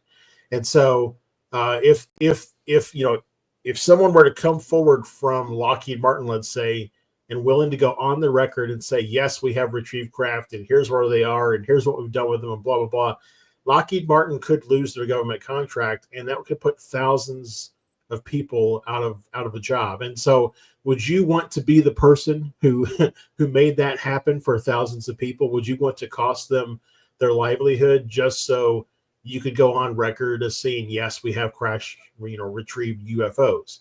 So I think that, that's a possibility. And maybe that's a lot of ifs to put out there, but I think it's something that has to be considered, that we put a lot of, I think, responsibility on the people who are involved in these programs to say, how can you do this? How can you keep, humanity in the dark? But maybe they're really, at the end of the day, thinking about the impact to themselves, to their family, to their coworkers and their friends. And is that risk really worth the reward to be ultimately ridiculed by half of the UFO community on UFO Twitter? I was going to ask this question, and I'll still ask it, I guess. What do you think, or what do you feel like would be the what will it take to move the conversation to the next step? As far as from the government end, like if we're going to trust them to do something worthwhile in this, what would you say or hope that their next step would be in getting this out to the public? I don't think, and I've said this before, I honestly don't think we'll ever hear anything solid or beneficial from the U.S. government on this topic. But just like I said in the first half hour, what they have done is give a lot of uninitiated in the topic an introduction to the topic. And so for that reason, I encourage them to continue to have hearings so that mainstream media will continue to talk about it in a serious way. And so that those people who have had experiences, but who have been ridiculed or are scared to come forward, will feel comfortable in doing so. If that's the only thing the government does, is grease the skids, so to speak, for society to feel comfortable talking about this, then in my mind, they've done all that they can. So essentially fix the problem they created, fix the stigma that they created, fix the mental state of the world that they've also created. It's like, it is wild, because that's not really doing any favors. It's just them doing what they should do, right? It's just like the right thing to do would be to do that. It's sort of it's thing. the Curious George approach, right? Create a problem, fix the same problem you created, and then seek praise for doing so. This is what I would say. And it's crazy and controversial, probably because of what I'm connecting this to, and I don't care because, hey, I'm all about catastrophic disclosure. I've just made this no secret. I would rather it happen right now and we deal with it and get through it and then get to the other side of this. That's how I feel. And truthfully, in this moment where you have a president, we'll say a president that needs a way out of having attention focused on him. I think one thing you could do would be step on the podium and introduce aliens to the world, and would be something to consider doing. So I'm just like, I know as far as probably wouldn't happen because it creates other problems, but I'm like, hey, in this moment, regain the trust. You want the people's trust. You want trust back as far as the government goes as well. You want to try to reverse 80 years of lies and kind of maybe at least come with a positive net one on the side of truth. Then you got a chance right now where everybody's watching and just drop the UFO bomb on the world, and then just make some statements about how you want to make sure that we get through this and we and do the right thing. Like, you could do it right now. It's a perfect time. So anybody out there that talks to presidents or does any of that kind of stuff, put that in that dude's ear and let him know that it's regardless on how people feel about it, you might want to come out and say something like that. And it would be the perfect thing to do, because where we're at in this world and where we're going is we're already in a super bad place, and it's escalating, and somebody has to do it. So do it. So, and if it isn't even just the president, which it's official, obviously coming from that angle at the podiums, what everybody wants to see, but anyone else behind the scenes that has the ability to do it in this crazy moment that we're in, probably should just do it, and let's kind of reshape what it is that we're doing here. Yeah, I mean, don't be wrong. I would love if that were to happen. I do think it would have some pretty impactful fallout, like you say. And I think maybe that's where we're kind of in the position that we are. I think because of the whole Brookings report, from the 1960s, that said humanity wasn't ready to know, but if you introduce it to them incrementally, then they will be ready. I think that, somebody's working off of a project plan that was likely created, shortly after the release of that report, for how do you bring humanity up to speed on, all of this kind of stuff without creating a panic. But the problem with the project plan that was created 50 years ago is that, or I guess would be almost 70 years ago, is that we've had a lot of shifts and changes in the world since then. If they're still working off that original project plan, it needs to be updated. I don't say this, and I don't mean it to hopefully offend anybody, but the number of people who on the census identified as something other than Christian has been on the increase for the last 2 census cycles. And I'm not against people who identify as Christian. Don't take me that way, but just people are waking up or are realizing that for themselves they can be spiritual without having to ascribe to a specific religious practice. I think as a society, we are growing beyond the limitations that we ourselves place on our spirituality and consciousness. And so as we can continue to grow as that type of society, I think that we are reaching kind of the, a point where if you've got like a triangle where you've got society on this side and UFO disclosure on this side, we're reaching a point where we're going to be able to handle the truth that we're not alone in the universe. I would say that if you were to do a poll, probably a large percentage of people would accept the possibility that we're not alone in the universe. So the fact that, if somebody could say, yes, we're not alone. Yes, there are craft in our skies that fly around and interact, or don't interact. And they're not human. we've ruled out the possibility that these things were created by humans. I think, they don't want to do that, though, because of the follow-up questions. Then what are they? Are we in danger? Is this an Independence Day situation? We need to get Jeff Goldblum and Will Smith, make sure they know how to fly that craft. So I think it's a matter of trying to manage the response of a society that is growing in its understanding of consciousness and reality based on a project plan that was established 70 years ago. So let's look at it. Let's take the angle that, and this kind of is a great transition into the interstellar object that they just discovered coming into our solar system, which is like a Oumuamua 3.0, essentially.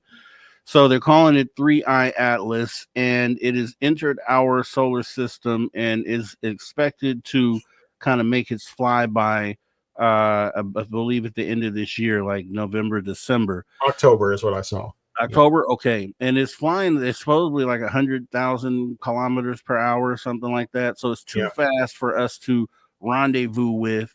But we will get to at least see it. And we'll get to see it pass by. Now, if this is one of those moments, we don't know what it is. Avilo wrote a story or a piece on medium.com where he talks about, obviously, he doesn't see any indications, or him and his partners don't see any indications that it's, anything but something traveling through.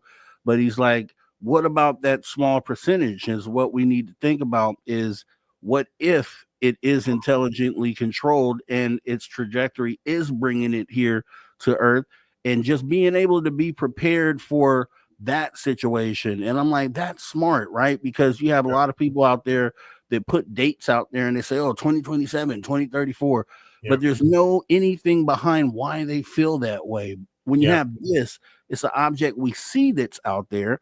We see that it's progressing and coming this way. We know it'll be here by a certain period of time.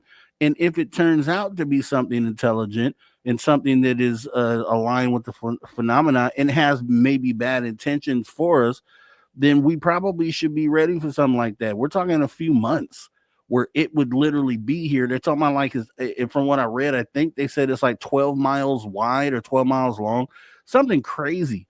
You got to ask yourself, they don't know what it is yet. They know it's weird. They know it's coming in at an unnatural trajectory. And could it be a mothership, right? Who knows? Yeah. Could it be that? Could it be that these things that are here now, being that a lot of them are unmanned, are related to whatever this object is coming through? Is it that these type of objects always come through and they rendezvous with these things as they come around? Could it be just a supply station, an extraterrestrial supply station, and there's millions of these out in space, and you kind of just find one, dock to it, get what you need, and leave, and they're just everywhere? Who knows what it is? But the thing is to be ready for what it is. I think it's impossible to be ready for all the possibilities. But I think it would be an interesting experiment to, from now until October, to start broadcasting a radio signal at it on all known frequencies. Basically send, all the stuff that's on the golden disc that we put on, Voyager, send all that stuff in a radio or a broadcast towards the object continuously. Every time we come around where we're lined up, send that broadcast. Because if it is, let's assume for a moment, or let's maybe tease up the possibility, if it is intelligent life and they're coming here to investigate probably this small planet in the small solar system that they've detected the existence of water or oxygen, right? That's the same way we look at exoplanets. We look for molecules that we're familiar with that are the foundations of life, and then we seek to understand more about the planet. So let's think for a moment that maybe that's the case. Tell them there's intelligent life here. Broadcast a signal, right? Directed at it, not just a radio signal that goes out into space and keeps going, but broadcasted at that particular object. Let's see if it slows down. Let's see if it changes course. What a fantastic thing that would be. Now, hopefully, it doesn't change course and then come here and attack us all. But you never know. Yeah, we hope it's not slowing down, because that may be indicating something bad or good. We'll talk more about that after the break, right here on Spaced Out Radio, the Half Hours Radio Show. See you back in a minute. All right, we are clear. We are clear. And shout out to Rich Universe out there. Appreciate you coming in, tuning in the show, saying I love to come on one day, brother. Let's arrange it. Hit me up on X right there. Hit the at Mr. Rob G is where you can find me there. Hit me up there, and let's talk about it. Let's talk about it. Appreciate you coming out and sharing the show as well. Let's see. Let me go back. Who else has joined us here? Undead Jed. Did I say hi to Undead Jed earlier? I don't know that I did. But Ange has the right idea here. Please put all questions in caps. It's easier for Rob to see. Yes, it is. Yes, it is. Thank you, Ange. And welcome to the show. I don't think I said hi to you earlier either. You may come later. The Andromedan, appreciate you coming on in. What if they were humans, advanced humans from other star systems? I'll tag this message, and we can talk about that in a little bit here. Let's see. Let's keep it going.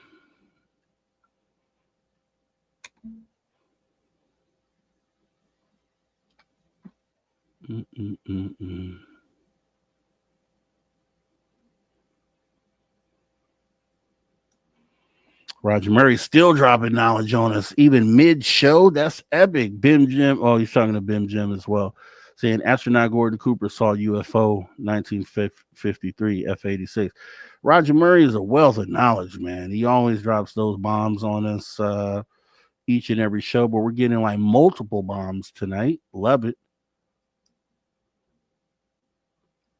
Let's see.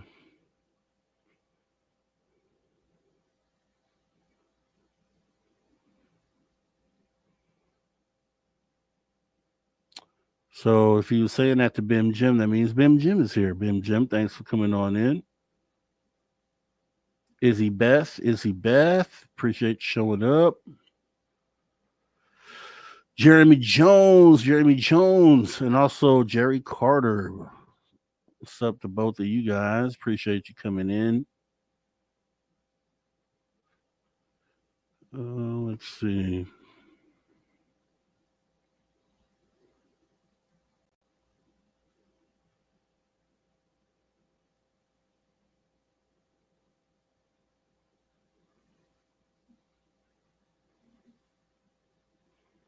All right, looks like we're good there.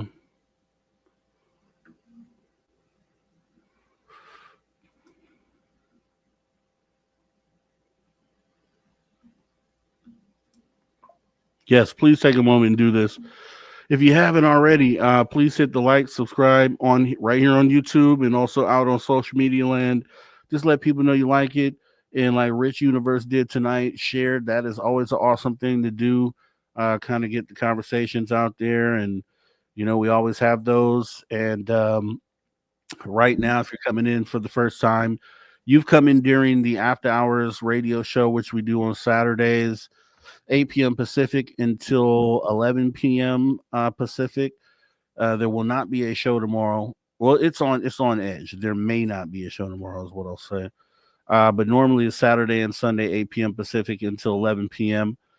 We also have Dirty Filth doing the cryptic cartoons Saturdays at 2 p.m. Pacific. We have Dave Scott Monday through Friday, 9 p.m. Pacific till midnight. We have Lee and Grantavius Max on Wednesdays, 8 p.m. Pacific, and then Lee and Tim James on Fridays, 8 p.m. Pacific. So point is, 7 days a week, always something to do right here on Spaced Out Radio. But this particular show you'll catch on the weekends. And also, shameless plug, you can also catch me over at youtube.com/@Mr. Rob G, where we do the social dig amongst other shows as well. So we love your support over there as well. As we have about a minute left before we come back from our break. Blue Cruise, I see you out there. Tuned to keep pushing the UFO topic forward. That's what it's all about. Conversations that move the needle. That's what we do here. That's what we will continue to do here and over at the Social Dig. So love to see you at both places.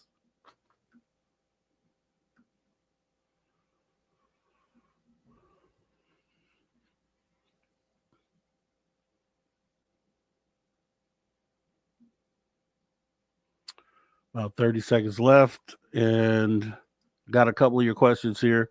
We're going to save them for a little bit later, but please go ahead and submit these and mail WD-40 archive show. If no show, then yes, archive. So there will for sure be live chat going on. Keep in touch. I'll let you guys know what's going on there, but there'll be a show either way for live chat. Here we go. All right, everybody. Welcome back to Spaced Out Radio, the After Hours radio show with me, your host, Mr. Rob G. We are already on the back half of hour number 2 with our guest, Josh Rutledge, who is a UFO researcher, podcast host, good friend of the show. We're talking UFO checkup. What's the latest on the UFO subject out here? Don't forget, if you miss any of the conversation, hop in the archives because they don't cost anything. They're absolutely free. Over at youtube.com/at Spaced Out Radio.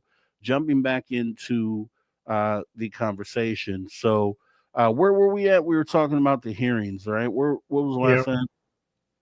I honestly don't remember. I think, we were talking about, I was just saying that the fact that we were talking about the Oumuamua. Oh, yeah. The Oumuamua object that's coming, and the fact that the trajectory is a weird one coming into just not coming in at any normal trajectory that other comets and things are shown at. And they're like, okay, if it starts breaking, it'll start breaking by the time it gets to Jupiter. So we'll kind of know ahead of time if it's going to make maneuvers in order to line itself up to make an appearance here. So you were kind of stating that if it starts slowing down and stuff. And they have a, they're kind of looking at that because they should, because there would be the slight possibility that it has something to do with all the other things we're seeing in the sky. And that could be trouble, or it could be something cool in game changing. Yeah. How do you feel? I mean, I guess where I'm at is if it's negative, like it's coming to attack us, more than likely we lack the means to defend ourselves, and so what's the point of knowing? If would you want to, let's say that that you had a chance to know the exact date and time you were going to die, would you want to?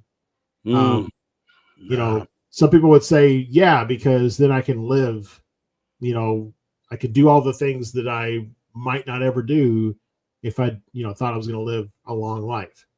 But on the other hand, at the moment, as you approach sooner and sooner and closer to that date, I think the anxiety would build up, the fear would build up, the hate, the sorrow. So again, if it's something that's going to wipe us off the planet, I don't want to know.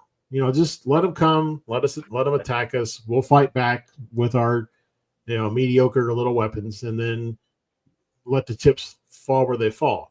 But if it's a benefit, I guess I would want to know, because it's, what are they coming to help us with? And maybe it's neither, right? Maybe they're indifferent. Maybe we're ants to them, and they don't really care, about our lives. I don't know. It's just, so I think the whole idea of watching it so that we can be prepared.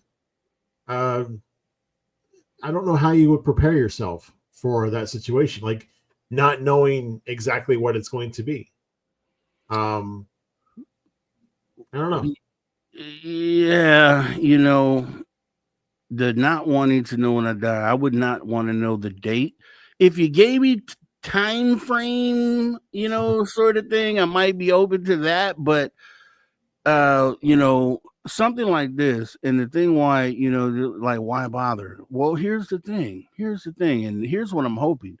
What I'm hoping is that it's a lot of this money that they take from taxes that go to these black projects are working on things like planetary defense instead of just black project, like reverse engineering spaceship. That's important as well, obviously, but defending the planet, because these things are up there, and that if they did decide to come in here in numbers, that you would probably want the ability to at least keep them off. And so I'm hoping that we have something like that. And because if that day did come, I would at least want to, even if it was ineffective, and I would at least want to see they tried. Like, hey, you tried to defend us. Right. Hey, I tried to defend my family on the second layer of defense. Hey, my kids tried to defend themselves as the last layer of defense. And like, we at least went out with the fight, and we didn't just say, hey, whatever happens, sort of thing. And that's why a lot of the Love and Light people, I try to say that to them, because I'm like, I would not want to see you and your entire family be slaughtered by these things coming from another planet. I would want to help you as much as I could as a human being, and try to defend, human beings and humanity from the outside threat. And so if this big, huge thing is a mothership, and if it is, we don't have no proof that it is at all, just to preface that. That small chance that it may be intelligently controlled. If it were, and it's 12 miles long, that means it's full of things inside of it, and who knows what the intent is for them. They could all be friendly, but think of 100,000 of these things sitting in front of your face. Would you take a moment to know if they're friendly, or what would be your immediate feeling in that moment? I think it's a matter of what plan for, or hope for the best, plan for the worst, right? In both cases, you're trying to be somewhat prepared, but I think the hard part for me is in the matter of it's negative and we need to defend ourselves. The inability for us to obtain reasonable intelligence about them or whoever they are, I think that's the problem.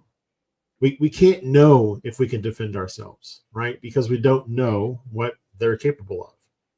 I think there's also an issue of a lot of times we look at other life through a human lens. And so we think that because we as humans have done horrible things when we've gone to new places on our own planet, that anything coming to our planet is likely going to do the same. And so I think because of that, we will most likely assess the situation incorrectly, and most likely take actions that we will later learn to regret. The other piece that I would say is, I don't know, we haven't talked about it. I don't know if we're going to get into it, probably not, but there's a thought that the Boogosphere, whether you believe it's, an actual thing or whatever, but there's a thought that it is a part of a planet-wide defense system.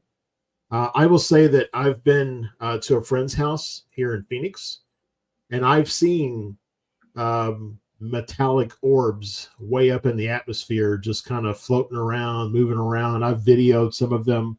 So this is like broad daylight time. So whether or not the Boogosphere is legit, I do think there are metallic sphere-like items in our atmosphere, and it's potential that they are some sort of defense mechanism. And maybe they're a defense mechanism not by us, but for us, by some other race of beings that does see a potential threat coming our way and wants to protect us. Yeah, I hope so. But then once again, like, thinking that some of these things are here to protect us is projecting the human element onto it too. But that the thing of what it is I think, coming from a place where humans are so primitive and so ready to be on the defense or the offense, depending on your position, I think is actually a decent place to come from, because that means you would at least prepare for the worst in a situation where it may not be anything of the sort. But I think us coming from the place we come from makes you more apt to say, hey, you know what? Maybe we should think twice before walking aboard that ship, or maybe we should think twice before reaching out to shake hands. Let's think of something first before we do that. And I think that right there would at least give us enough time to kind of assess the moment and the situation, see what it is. And at the end of the day, we still probably have no way to defend, but I think, we should at least try what we can. And, and the reason why I say that is because it's just too much love and light in the community as far as these things go, and just no evidence of that being the case. It just isn't, you know what I mean? So to have that narrative walking into a potential contact experience, I think is just a bad thing. And I asked my guy, Drew Banky, this, I was like, because, he's a spiritual guy. He's like, I just feel like these things are good. Right. And so, I asked Drew, I was like, would you be comfortable with that feeling that these things are just good? You just have this feeling. Would you also at the same time lead 100 or 1,000 people over there to shake their hands because of your feeling, because you felt good?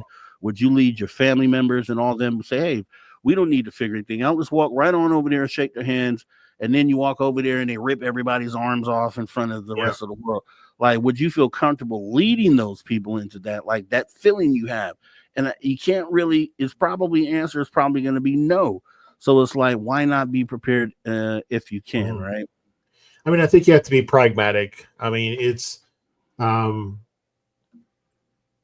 of like a Schrodinger's cat situation, right? Until we are able to observe whatever it is, whether it be this object or any object in the future, until we're able to observe what it is, we have to consider it. We have to consider all possibilities.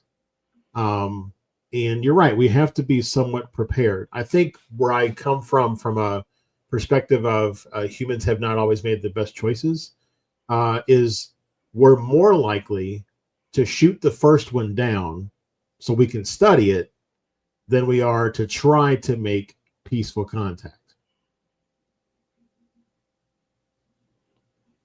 Yeah. Well, here's the thing. This is going to happen regardless, and it's like we'll just have to wait and see what happens. And Abby says in the interview, in the Medium article, that this probably something's just going to fly by, and we'll be prepared to see a great comet show as it passes through. But currently, there aren't any characteristics that say it's a comet, and so it's just like, hey, we'll probably just be able to watch this beautiful thing happen. But it would be smart to just be prepared, to be aware, and kind of watch what it's doing. If it starts slowing down right around Jupiter, then maybe we should be concerned about what happens after that. And I'm all aboard. Tell you what, if it is something, let's say it slows down, right? It's something coming. You know what? I would probably grab as much supplies as I can and go find a cave to hide in. Because at least I'm underground. If they bomb the surface, hopefully I'm not going to be crushed. So I feel like caves are the way to go. So everybody find where your local cave is and get ready to go hide out in the cave. I've said this with the straight face on this show, Josh, because I truly believe that. I feel like people should know where and you'll know the best type of cave depending on what type of rock it is, right? And do that research. Just why not know what the regional cave system in your area looks like, what be more safe and less liable to collapse on itself, and kind of why not have that knowledge? It'd be smart to have that sort of knowledge. And you have billionaires with endless dollars that are building bunkers out here everywhere, and they're not going to let you in, and you got to wonder why they're building them. But when they close those doors, they're not going to let you in. Also, we have something called government continuity, which, if you know what that means, it means only the few survive while the rest of you sit outside and deal with the consequences. So that means all the people that you're paying this money to be your politicians and your governors and government, they get to go safely into that side of the mountain and close the blast doors while you're on the outside. What is your plan? They have a plan. The crazy as it sounds that this thing might slow down or something won't, or asteroid may impact or any of those things, how as far off as you think they are, the government has a plan for themselves for that. And so do the billionaires. So who would be the ones looking silly not to have a plan? That'd be you, me, and everyone else. So it would be smart. It would behoove you just to know how you could protect yourself in a situation if one presented itself. Like, hey, let's be smart about it. Now, I did want to get into one other thing before the break here. Was Chris Ramsey, YouTube host, had been recently talking about, he gave a theory on how he thinks this whole, spreading across the universe has happened. He thinks that humanity had been seeded essentially from a main source, like they send out these seeds of life, and some of these seeds of life find habitable places and some of them don't. Some of them end up in places where it's not habitable, and that we ended up here because we were sent out into the universe to travel for years and years and years, and we finally find a place where we can habitate, which is Earth, and here we are today. What did you think about that theory? I don't know if you got to look into it. It was I thought about it and I'm like, okay, I could see how that could work over time. He's basically just describing panspermia, which has been around since like the 5th century BCE. So I mean, it's not a new concept. I even heard a guy, Dr. Michael Masters. I think he's been. I don't know if he's been on your show. I know he's been on Dave's show. Yep. But he has kind of the same thing where it's like they're these are time traveling humans from the future, and they're here to just check up to make sure that we're successful, so that they'll be successful. There's I've also heard it where it's kind of like the story of the movie Stargate, where we were actually brought here by another race to be slaves on this planet for this other race, like the Anunnaki or something like that. And there's a lot of, I think, controversy with Sitchin in his translations and things. But bottom line, I think it's been a possible explanation of how humans got to be here for a long time, and many have talked about it. I think it's really interesting that we as a species are unlike any other species on the planet. We're not even like other mammals in some regards. So that to me lends the possibility that we may share a common ancestor in the ape, but it's only because that genetic material was used, maybe from like Cro-Magnon man or something like that, was used to create the species that we see here before us today. We're not covered in fur. We don't really adapt well to various climates. We burn. Our skin, cooks in too much sun. Our babies don't come out of the womb and within hours know exactly what to do to forage for food.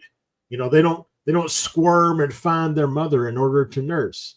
There's just a lot of different things that I think or make us different from the other mammals that are on the planet, enough that it calls into question: did we originate somewhere else, or were we created on this planet, but the bulk of what makes us unique as humans came from somewhere else? Yeah, when they talk about panspermia, like the traditional way, they talk about it like a molecular level, like an atomic level, whereas it seems like what Chris Ramsey was presenting was a little more like of a controlled sort of panspermia, where you're, purposely sending out things that are going to arrive at a destination and then be able to flourish once they get there. And I can see that, but when I look at Earth here, it just the vast differences just across the board. When we look at everything in the ocean is just so weird and strange. and it's alien. Truthfully, it's alien, and it's only normal because we're used to seeing it. And I feel like when we get introduced to aliens, we're gonna have that same moment where we're like, man, that looks weird. But then there's gonna be the moment where we get past that and we're like, it's just another thing, right? So this gets on let's say the woo side. So I, for those that don't know, I do other things other than research UFOs. I channel, I use dowsing rods to connect and talk to entities. It's something that I've gotten, and I've also done a lot of quantum hypnosis and things to kind of connect with my higher self and things like that. And some of the information that I've gotten is that Earth is a nursery planet, and that this iteration of humans was originally created to be the stewards of this planet, but that another species interfered with our development and created what we are now, where we are no longer stewards of the planet, we are abusers of the planet. And that some of us are born with that kind of inherent sense of wanting to do good by the planet. And those of us who have had experiences where we kind of wake up and all of a sudden have this conscientious thought around doing well by the planet, that is because we've been basically reset back to our original programming to be stewards of the planet. And one of the additional things that I've gotten from that is that all life in the universe, all intelligent life, anything else, all originates from these kind of planets like Earth is, where you think about like the blue avians, for example. Their base DNA design comes from a bird here on planet Earth. So Earth holds the record for the DNA for that intelligent species. The Draconians, all other species that we interact with, Earth holds the genetic record for those species. That's why it's important that Earth, not just humans, but Earth, not be destroyed, not get to the point where we destroy it. That's the reason for our interaction with these other species, is to cause us to reset, to realize that it's our job to protect this planet in order to protect a lot of other life in the universe. I like that. I mean, that is, for me, explains how do you have a mantis species and we have praying mantis here, and then other things that they've looked at as extraterrestrial species that just so happens we see an example of that here on this planet. Yeah, it makes sense. It makes a lot of sense. I can definitely go with that. Yeah, I like it. I do like it a lot. And looking around, though, it's just you would have to assume that then if they chose this one planet with there's billions, gazillions of planets out there, that there is either that this is just one of many planets where they do the same thing, or I mean, that for me, that's the best sounding thing right now for why there's so many different species here that are all strange. None of them seem to really line up. But then the other thing is that they also magically have their place in the ecosystem, which doesn't make sense that would be a natural thing, especially if you're pairing up all these individual species and how they would also interconnect and allow for the ecosystem to work in the way that it does. And then for us to be the ones that seem like we don't fit into the ecosystem, that we actually are totally against it. Like it's oil and water when it comes to the natural balance, and then human beings, we don't fit in, but everything else does. See, so that would be the question I run into. Well, and that's where I say, like, something came along and interfered with us. It changed things about our genetic code to make us the warring species that we are. That we were never intended to be like that. The thing that's been given to me is that there have been a number of Hold that thought right there. We're going to the break at the top of the hour right here with Josh Rutledge. He'll be back right on the other side of this break, guys. Don't go anywhere. Conversations that move the needle. Conversations that move the You're needle. listening to After Hours with Mr. Rob G on the only place where you can own the night. Spaced Out Radio. Spaced Out Radio. You've tuned your dial to the right frequency.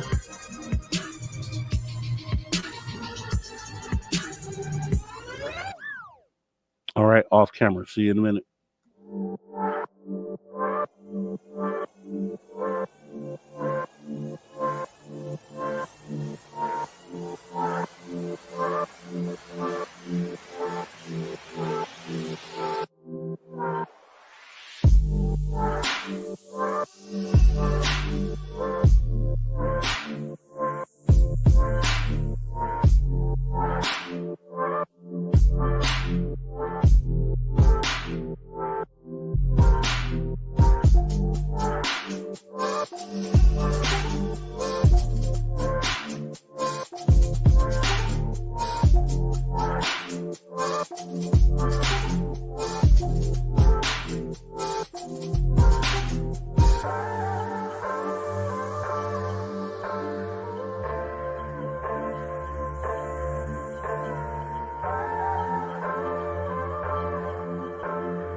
All right, everybody. Welcome back. Spaced Out Radio, the After Hours radio show, after hour number 3 with me, your host, Mr. Rob G.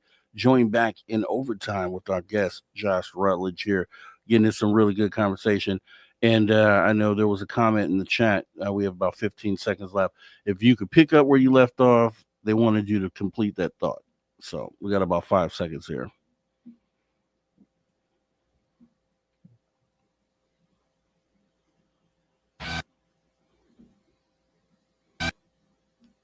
We actually have about 10 seconds here.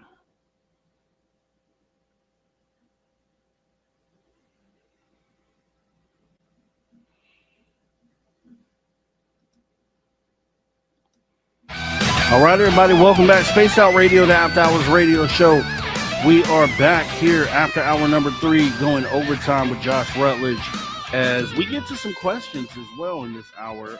So make sure if you have any additional ones, put them in cast. We'll go ahead and ask those, as well as if you miss any of our conversation, our awesome conversation tonight, make sure you jump in the archive, absolutely free, youtube.com/Spaced Out Radio.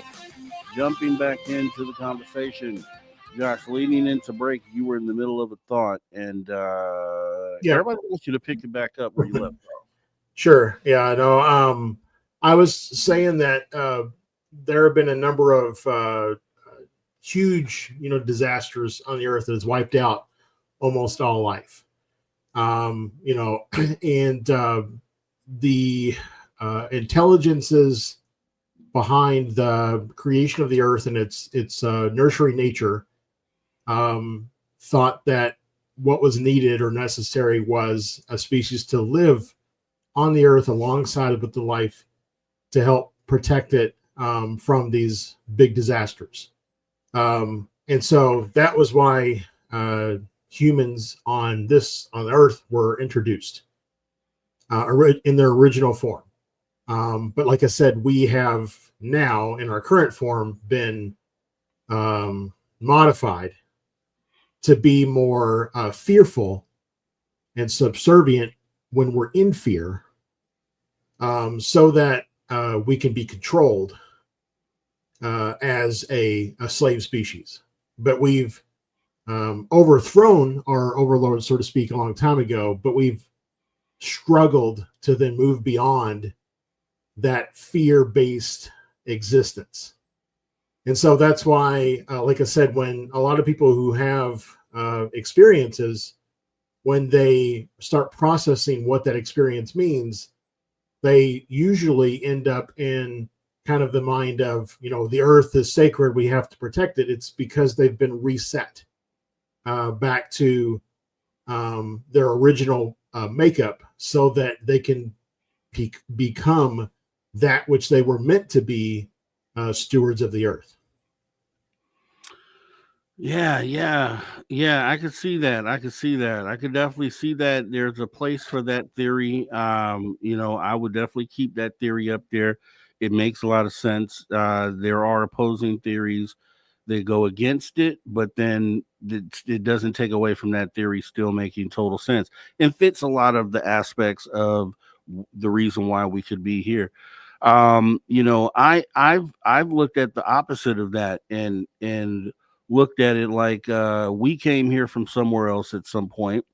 The other animals were already here, and we likely Mars. A lot of people think Mars. I kind of agree with maybe we did come from Mars. It just feels like that for some reason, but our circadian rhythm, I know, doesn't tie into this planet. It works better on Mars, so they'd say. But with that being said, it would seem like the extraterrestrials were going to be okay with us as long as we were not technologically advanced. But once the moment they knew that we became technologically advanced, and that became a problem for them because they know what comes after that, which is off-planet activity. And they get here and they're like, wait, you guys have nukes. Like, there's no way we're even going to let you off this planet with nukes. And it feels like it could be sometimes more looked at as a containment thing where they rather not have us out there.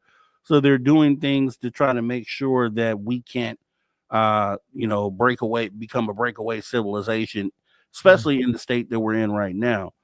So, you know, and I've Yeah. looked at a few different theories that kind of make sense, but yours is like right there for sure. No, but I think even what you said makes sense even within my theory, because if we are a fear-based society and we're fear-based people, basically, right? We go into fight, flight, or freeze moments all the time, every day, all day long.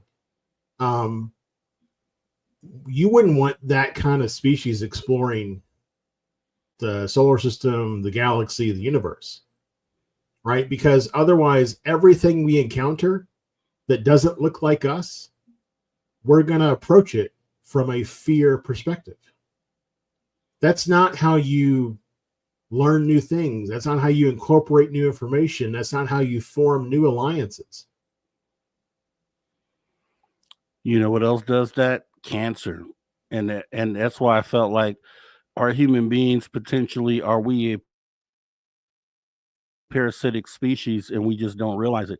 Like, we are actually a parasite. Obviously we think highly of ourselves as human beings, but are we looked at from the outside as a sort of a parasitic thing that we can't allow to spread throughout the body, and the body being the solar system or the universe? And just looking at it like that, it's like, whoa, wait a minute, are we parasitic? And because it seems that way, and we only have Earth to be an example of. But if we came from Mars, is that why Mars is dead today? Did we drain that planet's resources and then move to this one, and now we're on planet number who knows what? And this is something that they want to limit or stop, because I don't know, John. But it's good that we could talk about this stuff, because who will ever know within our lifetime what the answers are to these questions, right? I mean, I think at the end of the day, all that matters is what resonates with you, and not just you, Rob, but anybody who's listening. What resonates with you, and what leads to you living the best version of your life that you can. And you know, in the process of living that best version of your life, perhaps also making a difference in the lives of others. Not necessarily, like, you don't have to invent, free energy. Just by interacting with people and listening to what their point of view is and their point of view, and giving maybe a shoulder cry, whatever the case may be, interacting with people, helping them discover the best version of themselves, can be the greatest service of all. Man, I see that as a thing, but the whole thing with me is, I feel like this society that has been designed has to be restructured. This has to change. Like, and it's a big thing, that a big ask, but this thing that has been in place for all these years, this has to change and be different. And then we can address those sort of concerns, and then maybe live the best type of life that we can live, applying your thought process there. But that's why I'm team catastrophic disclosure, because I'm looking at the things that could shift the balance. What are the things that could actually allow us to redo this structured space that we live in? And it's only big events like that. It's only a time where you can speak to the world at once, which are in these COVID moments, or these moments where you have the world's attention, or if some sort of impactful thing happens globally, like an asteroid impact, some volcanic eruption, or something that gets the world's attention. And these are the only moments that can actually change that. So it's like, if we're living in one of those moments right now, where the outcome of the things that we're doing could result in a moment where we could change that, then that's kind of what we need to be doing. And that's kind of why I do this, and why I'm, sitting here today. I agree. And I also say that I think that it's twofold. It's what you're talking about. I've always thought about there's a line from the Keanu Reeves version of the Day the Earth Stood Still, where he's talking to the professor, and I can't remember the actor's name who played him, but he says, it's only on the precipice that humans can change. And you're right. If we were faced with a large catastrophe where we had to change in order to evolve and move forward, then I think a large number of us would. But some number of us would continue to fight and push against and want the old way of thinking. So that's why I think it's twofold, because it's not just the big calamity that's coming that we need to push us over the edge. It's the grassroots movement of touching one soul at a time and helping them wake up to the new nature and new understanding of their reality, so that when we get to that moment of that calamity, there are less people who want to stick with the old way of thinking. And the old power structure, because that has to go out the window immediately. That has to be the first thing to go. The societal bubble that we live in has to go, but also this power structure and the people who yield all the power, the 1%, that has to go away. That has to put in financial, monetary amounts on things. It has to go too. All that has to go. So, I'm looking forward to a world like that. Hopefully we get there. This may be an unpopular opinion, but I am looking forward to a woman president.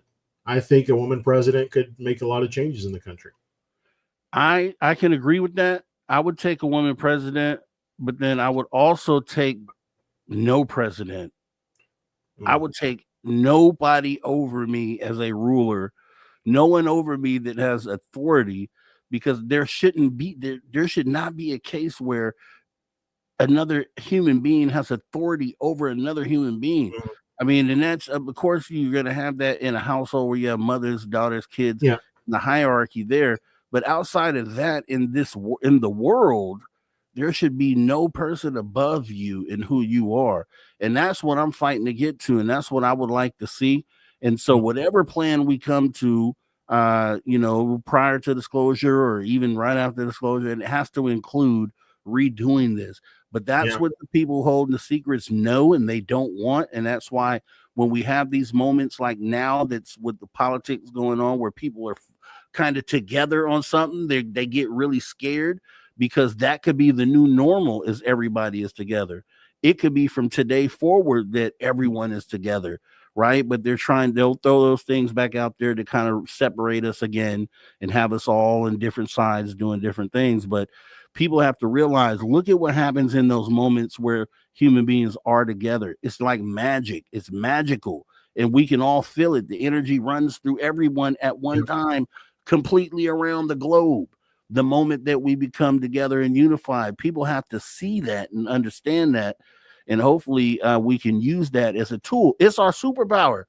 It's what allows us to, we should be, and we will be able to determine what we do on this planet. Extraterrestrials are like, what the world are they doing? Like, they're allowing other people to make choices for them, and what's happening here? Like, what's really going on? No, I agree, and that it kind of goes back to my my theory earlier, is that in why there's so much of a, it seems like, alien or extraterrestrial presence here, is that we're basically they're in the process of resetting us back to our kind of more original program nature, but until they've reached kind of a critical threshold where that's the case, they have to continue to to be our training wheel, so to speak, and keep us from falling over or destroying the planet. And with that thought process too, going along those lines, they could also discontinue the project. Say, hey, you know what? We're discontinuing. They figured out, like with AI, the perfect example of us with AI, if it gets too sentient and it gets to a point to where it's now outdoing us, we're going to try to pull the plug on it, and maybe it'll be too late to do it. But I think that's probably the same way they're looking at us, like, hey, let's pull the plug on this one, and we got 1 billion other planets where we're doing this project, and this one just isn't going to work. They won't get it. They're not coming together. They're not doing the right thing, what we plan for them to do. Let's kind of pull the plug on this one, on Earth point 6.0, and go focus on Earth 7.0 over here, where they're actually doing what they should do.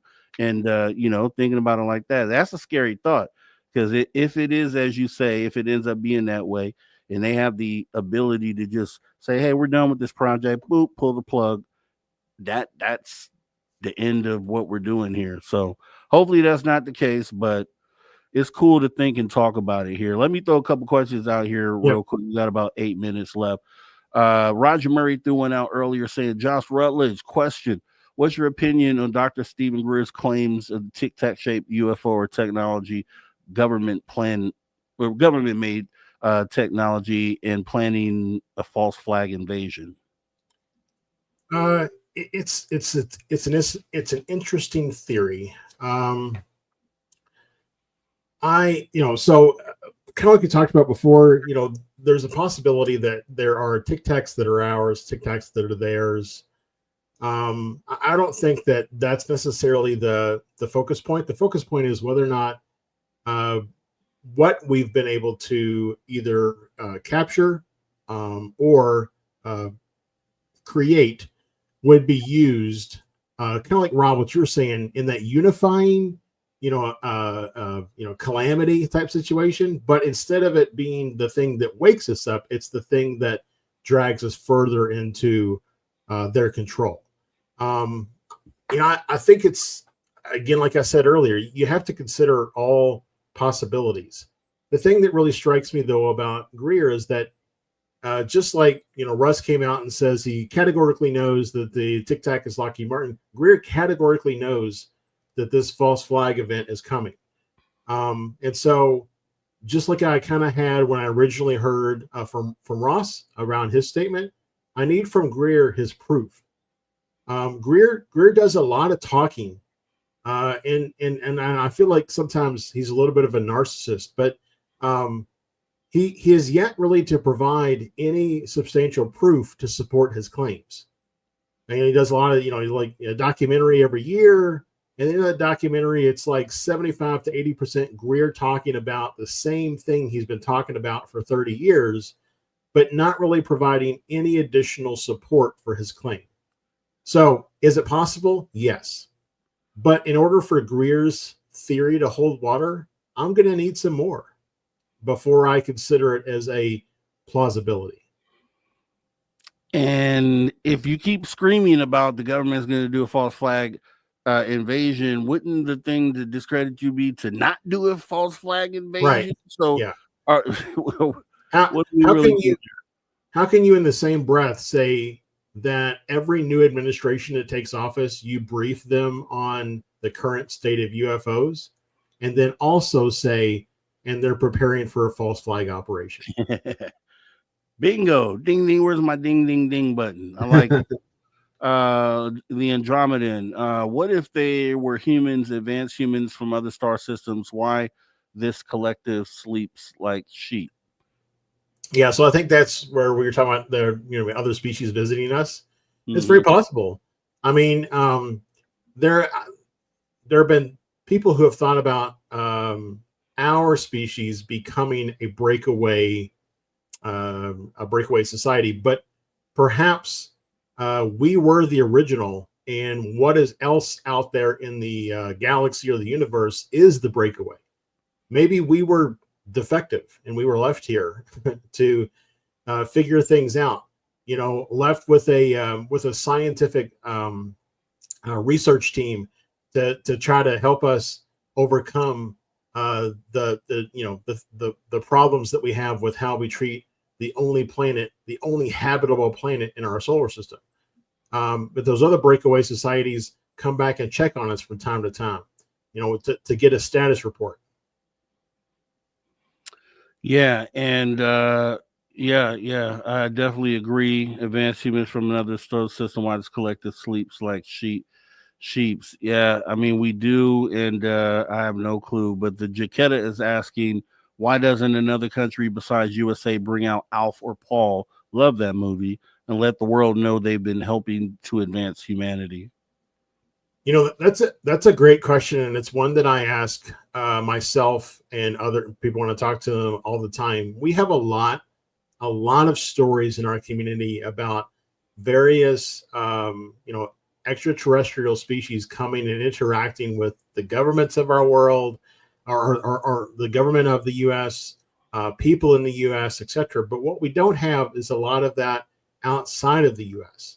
And so, it's either a matter of it's so accepted outside of the U.S. that it just doesn't make the books and the newspapers and things like that, or there's something about the U.S. where the people that are here have the greatest opportunity to wake up and to sway the entirety of the human race in a positive direction. And so maybe it's not a matter of that they don't have it. It's that those species don't visit those other countries because, or they don't present themselves to those other countries because the greatest possibility for advancement of the species resides within the melting pot that is the United States. Where else can you touch so many cultures and so many different peoples? Yeah, but not to be confused, because they could get the conversation started by coming out and saying, "Hey, this is what we know." Yeah, this is what we know, and at least get the conversation going. But for some yeah, reason, but they do seem to be waiting for the U.S. to make the first kind of step. Canada announced, I think it was last week or the week before, somebody called for Canada to stand up its own UAP task force. So it'll be interesting to see if that comes to light. But yeah, it does seem to be that they're waiting for the U.S. to take the first action. And I think it really goes back to the power piece.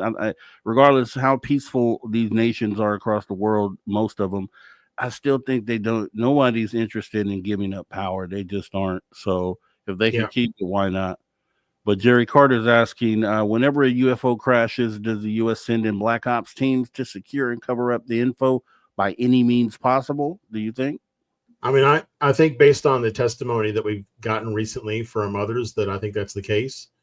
And just the general, the books and things that have been written about everything going back to the Roswell case and beyond indicates that, yes, we've been doing, the government, the U.S. government has been doing crash retrievals for a long time. Whether or not, I think the statement there by any means possible is interesting. I don't know if it's meant to imply, killing people to silence them. I wouldn't put it past the U.S. government to do so, but I also don't have any evidence to substantiate that case. Governments have been known to make things look like people unalive themselves. As we all know, that definitely happens. Like the whole John Mack, 5 different John Macks. Hey, we could jump down a huge rabbit hole with examples. Spiritually Awakened is asking, if an ET ship does come to our sky, do you think they will assist humanity or engage battle with those who are controlling the planet? That's an interesting thought because you could take the position that the rest of humanity is somehow enslaved by the politicians that refuse to make us aware of the existence of extraterrestrial life. And so if you were to come to the planet and see us in that light, then yeah, I could see maybe going to war with powers to be, not necessarily, attacking the U. People often think about if they attack the U.S., then they're attacking all of the people of the U.S. But perhaps they're only attacking the government of the U.S. because they refuse to allow us to grow beyond the means that they, the government, say that we should live within. All right. And we have about 40 seconds to break, and then we'll finish these questions during the break. Let me see here if we can get to one here. Actually, I probably could answer this question. David Nuremberg saying, hey, Rob, did you get your Discord channel up? I just signed up on Discord for when you do. Yes, actually, I have, Dave Nuremberg. You can go to Discord. My channel is called The Social Discord. I'm not sure how I don't have the link on me right now, but if you go to my channel and you go to the community tab, you will see where I posted it, and I also posted the link for you to join the Discord. We have a lot of people who have already joined and in there having conversations as we speak, and we would love to get you to go in there. We're going to be doing some really cool stuff in the Discord channel. So once again, the Social Discord is the Discord channel, and if you haven't signed up, definitely go add and join. It's going to be a really cool, fun place. And we're going to break right about now. on Spaced Out Radio, the After Hours Radio. Guys, we're going to actually come back. We're going to finish questions during the break, and then I'll be back after the break to get you guys into some Steve Stockton Tells Untold Missing Person Mysteries. Don't go anywhere. We'll be right back after the break.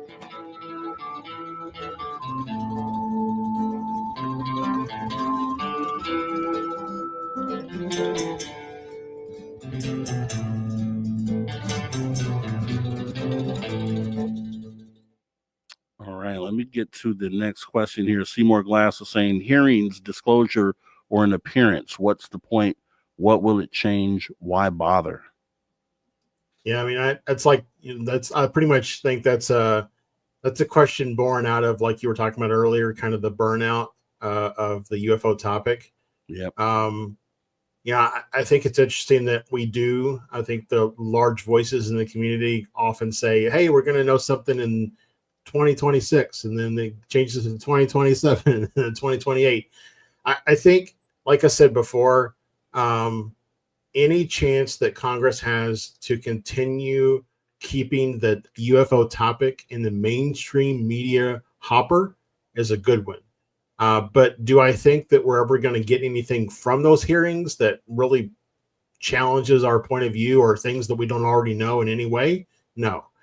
I think, though, that those people that testify, when they come out of those hearings, and the things that they say on podcasts and with Russ Coulthart and others, those are the things to listen for, in my opinion. All right, let me get to Candace real quick saying, a thought. What about people who don't drown themselves in TV, media, tech, etc.? Have you come across any people truly off grid that have all this in their minds without the narrative being driven? Mm-hmm. No, yeah. I don't think I've ever interacted with anybody who's truly off grid. Probably the closest person that I could think of is my brother. He tries to be as off grid as possible. But even he will hear something in passing, or his friends will bring something up in conversation, and he'll message me and ask me what I think about it. So even in that respect, even though he's not on social media very much, he's not really following the topic, he doesn't watch the news, he still hears about it and hanging out with his friends, going to bars, etc. And that's enough for him to pique his interest and ask me what my thoughts are on a given, subject or presentation. So, yeah, awesome question, Candace. Awesome thought, actually, to think about someone off grid. I like that. Super Crazy Movie Geek. When it comes to hand-to-hand combat, against which alien species do we have the best chance and then the worst chance, in your opinion? I don't know, probably the Greys we have the best chance because they're small. Unless they attack in numbers, maybe we may not stand a chance. The other thing with the Greys, though, is that I think they're more like biomechanical robots. So maybe they have strength that we don't realize. I don't know. The worst would probably be like the Draco or the Mantids. Yeah. Just watch the latest episodes of Resident Alien. You'll see what the Mantids could do to human beings. It's not pretty, is what I'll say. Yeah, it's not pretty. It's not pretty at all. Let me go ahead and get Jose Sanchez up here. Sometimes it feels like they don't know what to do with the UFO phenomena metaphor. If it's not a cat, and it's not a dog, but it looks and behaves like both, then what the hell is it? There's more of a statement. Yeah, I think that there was a cartoon that was on, I think, in the late 90s, early 2000s called Cat Dog. So maybe they still run with it and then just treat it like a cat dog. Okay, last question, really quick. Really quick. Entertainment Extreme Network asking, what do you think about the CE5 app? I think it's kind of a ripoff. $10 for an app that walks you through doing a meditation. But if that's your introduction into doing CE5s and that's what gets you started, then do it. I think that you could probably also go on YouTube and find conscious contact meditations or even CE5 meditations to do yourself. The only thing that you won't get is the tones. But I've also had limited success with just going and finding the tones that are played at the UFO scene in Close Encounters of the Third Kind and playing those on repeat. Because I think at the end of the day, it's just a matter of your mental and consciousness state, not necessarily what you're doing or what you're listening to. All right, Josh, 10 seconds. Tell them where they can find you at. You can go to ourmysticjourneys.com, and all of my links are there. You can take the Soul Index questionnaire if you want to. It'd be really cool to see how you do on that. But yeah, ourmysticjourneys.com. That's the popping off point. All right, Josh, thanks for coming in. Have a great rest of your night, sir. We will be talking very soon. Thank you. All right, take care. All right, guys, we're coming back. All right, everybody, welcome back. Spaced Out Radio, the After Hours radio show, after hour number 3, back half of the second hour. Thank Josh Rutledge for coming in and also doing overtime here duties at Spaced Out Radio, doing the UFO checkup. What's the latest on UFOs? Awesome conversation. Once again, if you missed any of it, it's in the archive. Free. YouTube.com/Spaced Out Radio. We're going to go ahead and get ready to jump into some Steve Stockton Tales Untold Missing Person Mysteries, as we always do right here on Spaced Out Radio. Because for one, we're happy and we're proud to have Steve Stockton as a part of this. And for two, imagine if your relatives or someone you knew went missing and you couldn't tell the story or you didn't have an avenue to do that. Steve Stockton is actually serving the purpose on both sides. So entertainment for us, also awareness for everyone else as we go ahead and listen to what he has to talk about tonight.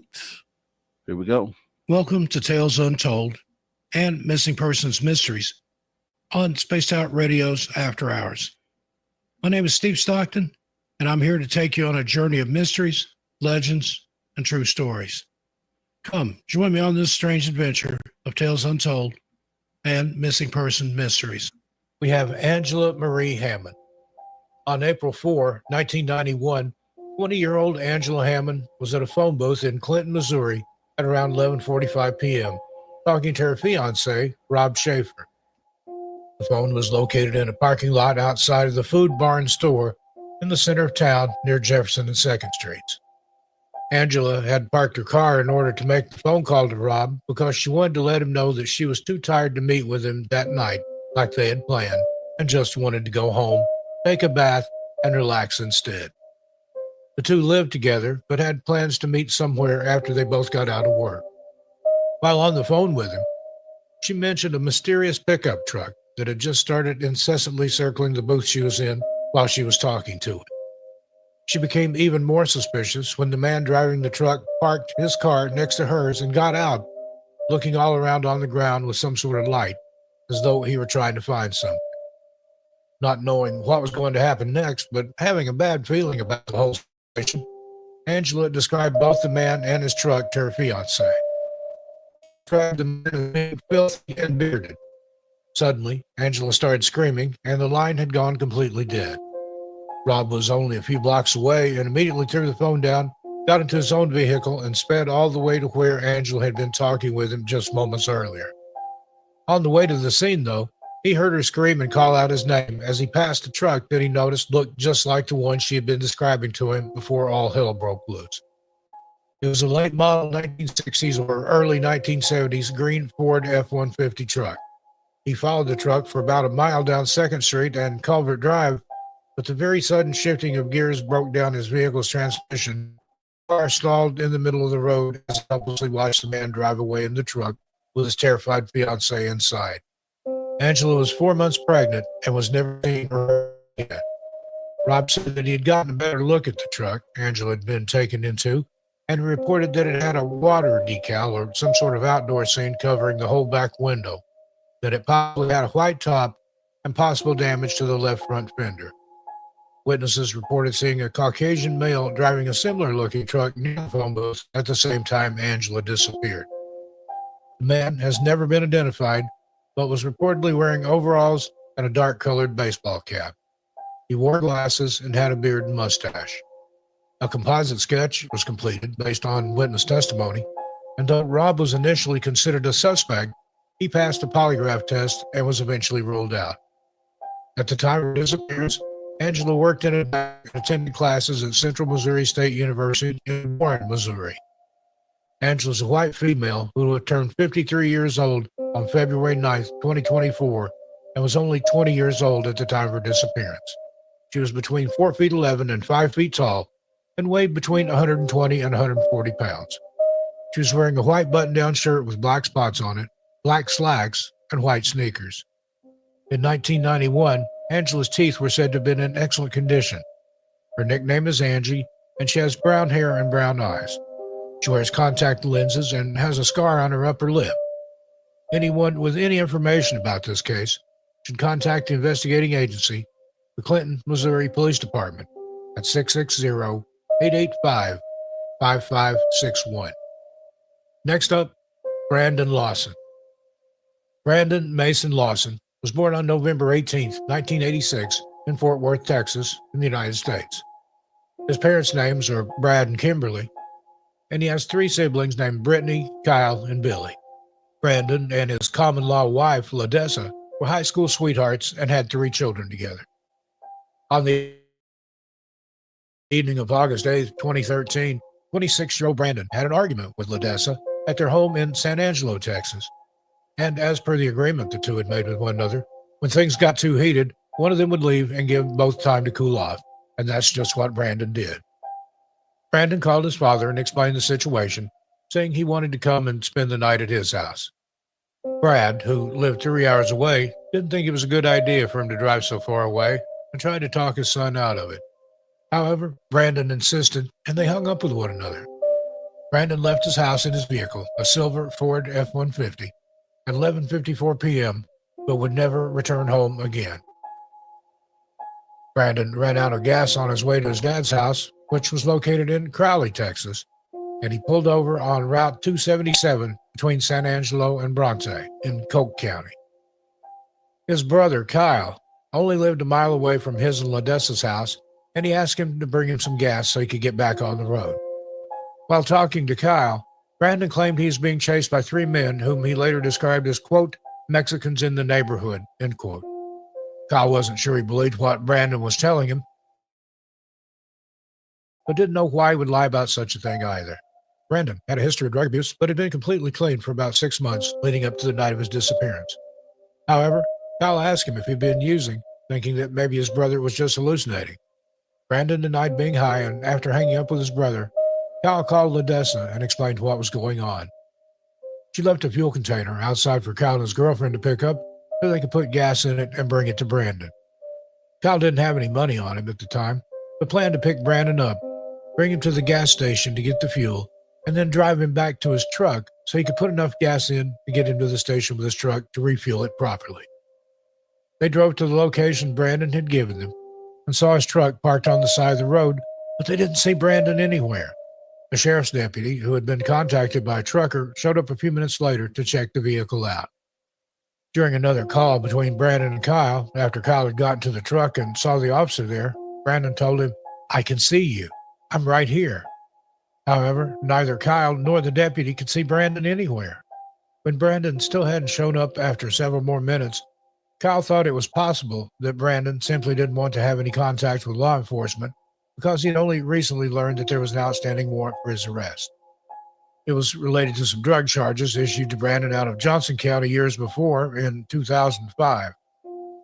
Many phone calls were made to and from Brandon's cell phone that night. The area had very poor cellular reception, so many of those calls either never went through or were dropped. It was at 12:30 a.m. that Brandon first called Kyle and told him he was out of gas. At 12:51, just after dialing 911, which we will discuss further in a moment, Brandon called Kyle's phone and left him a voicemail. Also at 12:51, Brandon called Ladessa, but she didn't pick up because her phone had been left in her car that night, which wasn't too unusual. At 12:52, Brandon called Audrey, Kyle's wife, and said, Audrey, I'm bleeding. Those are the last known words ever to be spoken by Brandon Lawson. At 12:54, Kyle called Brandon, but got no response. And at 12:57, Brandon called Kyle back. Then at 12:58, Brandon called one of his neighbors. And at 12:59, Kyle called Brandon again. However, none of these phone calls would last very long, and none of them got Brandon and his brother any closer to one another. At 1:04 in the morning, the 911 dispatcher called Brandon back and tried to get some more information, but he didn't pick up, and she left a voicemail. At 1:09, Brandon called Kyle 3 times in a row, and then at 1:15, called him twice more. Those are the final calls made from Brandon's phone, and from 1:19 on, all calls to Brandon's phone went directly to voicemail, and no calls were ever made from the phone after 1:15 a.m. call to Kyle.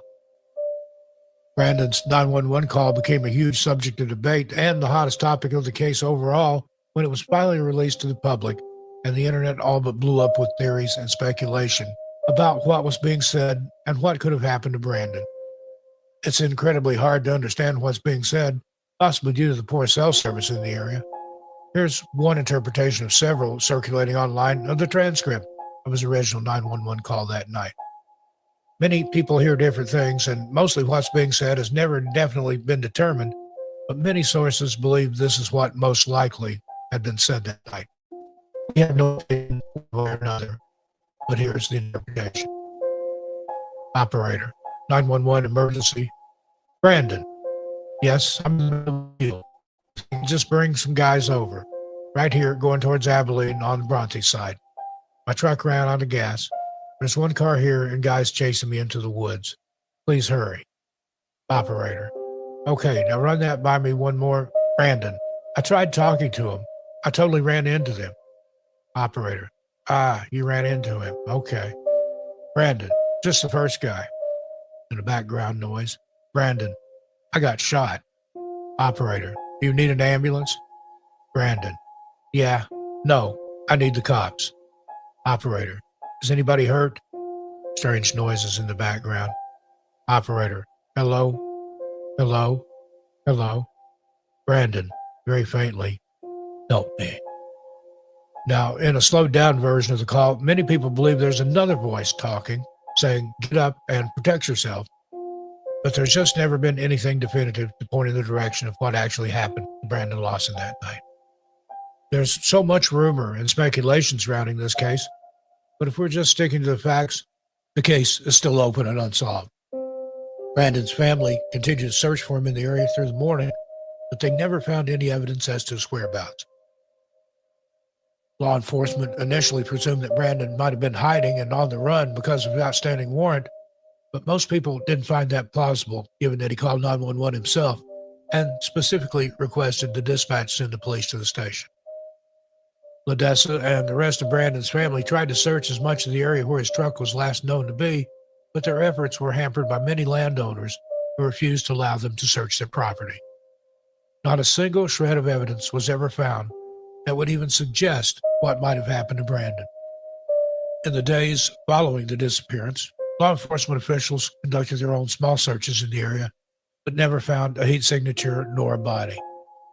The sheriff of Tom Green County, a man named Nick Hanna, who was the lead investigator and a Texas Ranger at the time, said he believed that Brandon's body was probably in the desolate desert area off US 277, which he said was largely inhabited by rattlesnakes and feral hogs.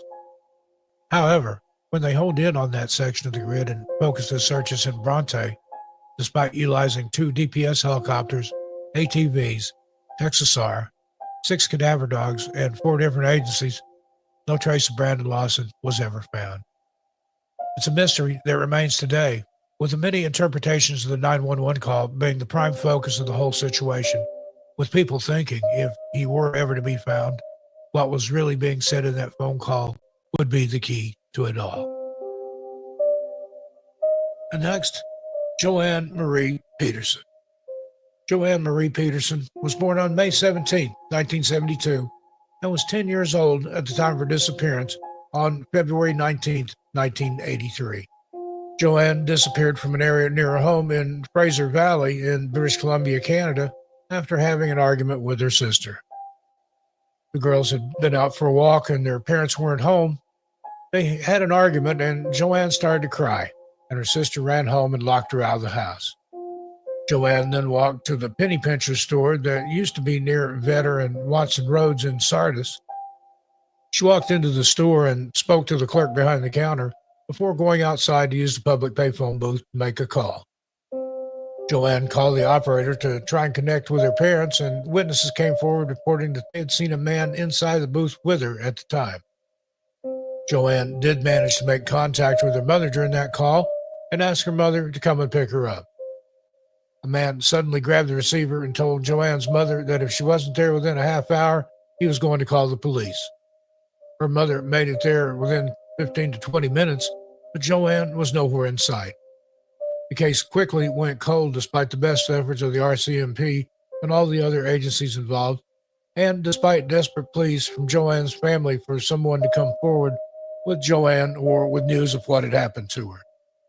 Her mother, Angela Riley, in a video released by the RCMP on February 19, 2008, 25 years after the disappearance occurred, pleaded with the man who had been with her daughter by saying, "Please come forward. That would relieve me of so much grief. Please come forward. As a mother, I am pleading for you to come forward. Please do that for me." The case remained cold, but a break came 3 years later when a letter dated August 28, 2011 was hand-delivered to Chilliwack RCMP. Corporal Tommy Hollingsworth from the Upper Fraser Valley RCMP said in an interview a month later in September of 2011 that there's certain details, I guess, that only this person would know. Meaning it had been the man who had been with Joanne when she disappeared who wrote the letter, though none of the contents of it has been released to the public. More conflicting information came when the investigators said that they had been written an anonymous letter that they knew to definitely be from the mysterious man in the dark coat, the man who had last been with a little girl before she disappeared back in 2008, and that they weren't 100% sure that he had written the 2011 letter after all. In 2023, just days before the 40th anniversary of Joanne's disappearance, Chilliwack RCMP announced that they had identified the man who had been in the phone booth with Joanne that fateful night. RCMP released this statement, quote, "Recently, police were able to identify this male and rule him out as a suspect. His identity will not be shared with the public at this time," end quote. Crime reporter John Daly, who's been following the case all along, said that it's perplexing to learn that the police have finally identified the man who was in the booth with the little girl, but that after all these years, they publicly stated that he wasn't a suspect or even a person of interest anymore. He goes on to say, "One can only wonder what they've told him and why it took so long to find him and why he didn't come forward earlier. Or have they discovered who he was, determined who he was, and he's dead? We don't know." Now, there are obviously more questions than answers in this case, more than ever before, but the Chilliwack RCMP say that they haven't ever given up hope that they will find out what happened to little Joanne and that they will never stop investigating this case until they have all the answers. John Daly said, "The police went to the wall to solve this case all those years ago, and it looks like they're prepared to go to the wall again." Anyone with any information into the disappearance of Joanne Marie Peterson should contact Constable P. Neitz from the Chilliwack RCMP Serious Crimes Unit at 604-792-4611, or to remain anonymous, you can call the Crime Stoppers Canada tip line at 1-800-222-8477. And another number you can call with information is that of the British Columbia RCMP at 788-290-3100. All right. Once again, Steve Stockton tells Untold Missing Person Mysteries. We appreciate it being a part of the show here. We're going to jump in, hopefully, to catch one UFO news story right here on the UFO and Weird News Report. Here we go. Ladies and gentlemen, can I please have your attention? I've just been handed an urgent and horrifying news story. But I need all of you to stop what you're doing and listen. All right, UFO and Weird News of the Week. This story hit earlier this week. I'm sure you guys have been aware, but this actually update to the story looks like posted today through the New York Post. Demonic Annabelle doll absent from hotel room where paranormal investigator Dan Rivera is found unalived or passed away. The infamous Annabelle doll wasn't in the room, but death was. Paranormal investigator Dan Rivera, 54, was found dead in his Gettysburg, Pennsylvania hotel room this week, just hours after finishing a sold-out Devils on the Run tour at the Soldiers National Orphanage, which featured the allegedly cursed Annabelle doll. The creepy plaything wasn't in the room, though, when first responders arrived and found the U.S. Army veteran dead Sunday night. Adams County Coroner Francis Dutcher told People Friday. Rivera's cause of death remains unknown. The autopsy results are still pending. He had been featured as a paranormal investigator on the Travel Channel's Most Haunted Places and served as a producer for a number of other shows, including Netflix 28 Days Haunted. Part of Rivera's tour included traveling around the U.S. with other members of the New England Society for Psychic Research, founded in 1952 by famous paranormal investigators Ed and Lorraine Warren, to show off the Raggedy Ann doll figure. The Annabelle doll, the Annabelle doll has been tied to a series of supposed hauntings in 1970 after it was given to a Connecticut nursing student named Donna. The Warrens claimed the toy physically lifted its own arms, followed people around the apartment, and would display other frightening and malicious behavior. The couple whose story inspired the Conjuring horror movie series also claimed Annabelle was demonically possessed and had stabbed a police officer and caused a car crash involving a priest, later moving it to their museum in Connecticut. A psychic medium believed the doll was inhabited by the spirit of a dead 6-year-old girl named Annabelle. Conspiracy theorists have since linked Rivera's sudden demise to the allegedly haunted relic, despite state police confirming Wednesday that, quote, nothing unusual or suspicious was found at the grim scene. NESPR said it plans to continue its supernatural tour following the sudden loss of their chief investigator. Quote, we believe with all our hearts that Dan would have wanted the work to continue, bringing people together, sharing knowledge, and honoring the memory of Ed and Lorraine Warren, tour organizers said in the statement. We will carry his spirit in everything that we do. Wow. Okay. So Annabelle was not in the room when they discovered the body. You have to ask yourself where Annabelle was. Where did they eventually find Annabelle? Is there more to come on this story? But RIP to the researcher here, Dan Rivera, because you never want to see anyone meet their end at any point, especially behind some doll. And if the doll had any hand in it, then I would probably not be the next person to be handling this doll. And it's simply Raggedy Ann and Andy, right? And I grew up on that, and I never knew, because you see the movies and they show this different Annabelle doll, but the whole time Annabelle is Raggedy Ann and Andy, and I'm like, that has been in my house so many times. So that's kind of crazy. We definitely want to thank whoever wrote that story. We want to thank Josh Rutledge as well for coming in and being an awesome guest as always, and going overtime for hour 3.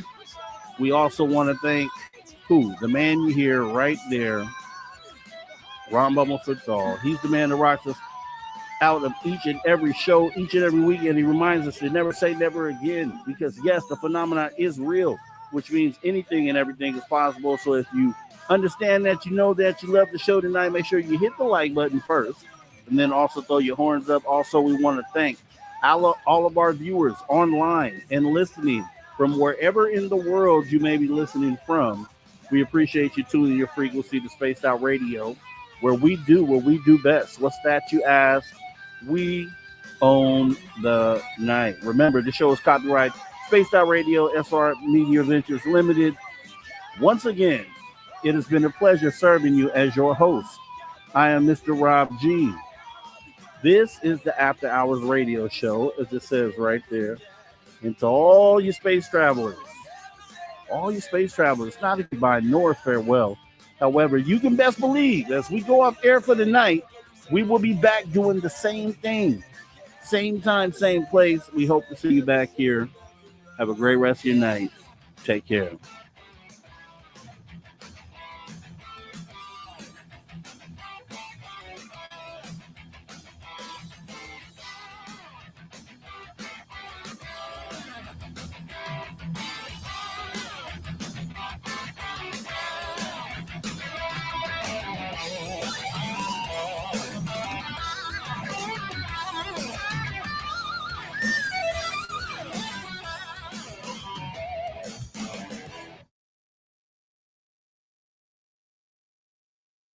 All right, we are clear. Fantastic show, guys. I really do appreciate everyone coming in tonight and being a part of the show.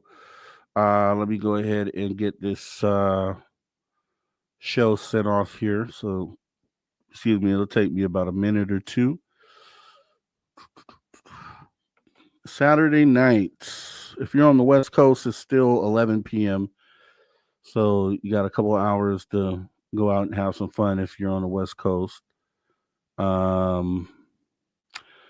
I'm thinking about, and I've thought about, and maybe that's a good thing to ask right now, since the viewers of the weekend show are here and present.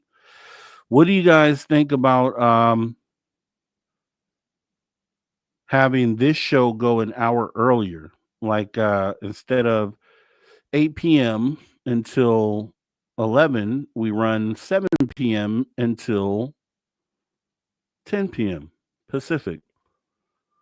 How would you guys, how would that work for you? I know you're so used to coming at a certain time, but I was kicking the idea around, and mainly because we have a lot of people who could partake in the show from the East Coast, that I know this would be awesome for them to, have the show earlier. That way they could participate as guests and also as viewers.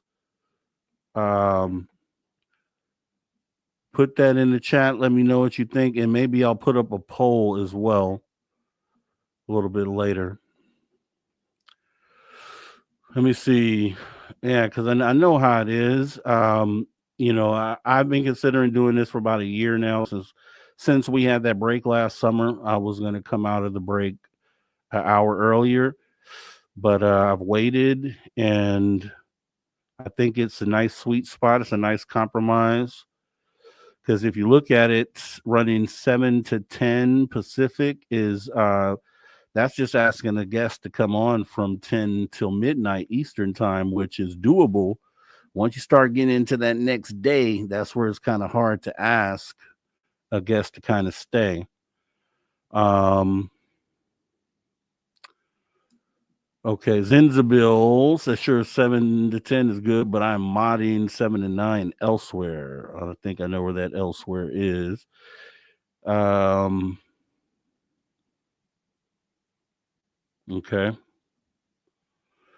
And this is definitely what we're kicking around. I like later shows, so the night isn't so quiet, but it's not all about me, Billy Herb. Skip to Malou. I'll be there. If not, peeps will be listening. Time is relative. Sweets, yes, appreciate that. Candace saying great idea. And let me see. Someone was saying something here. Boom, boom, boom.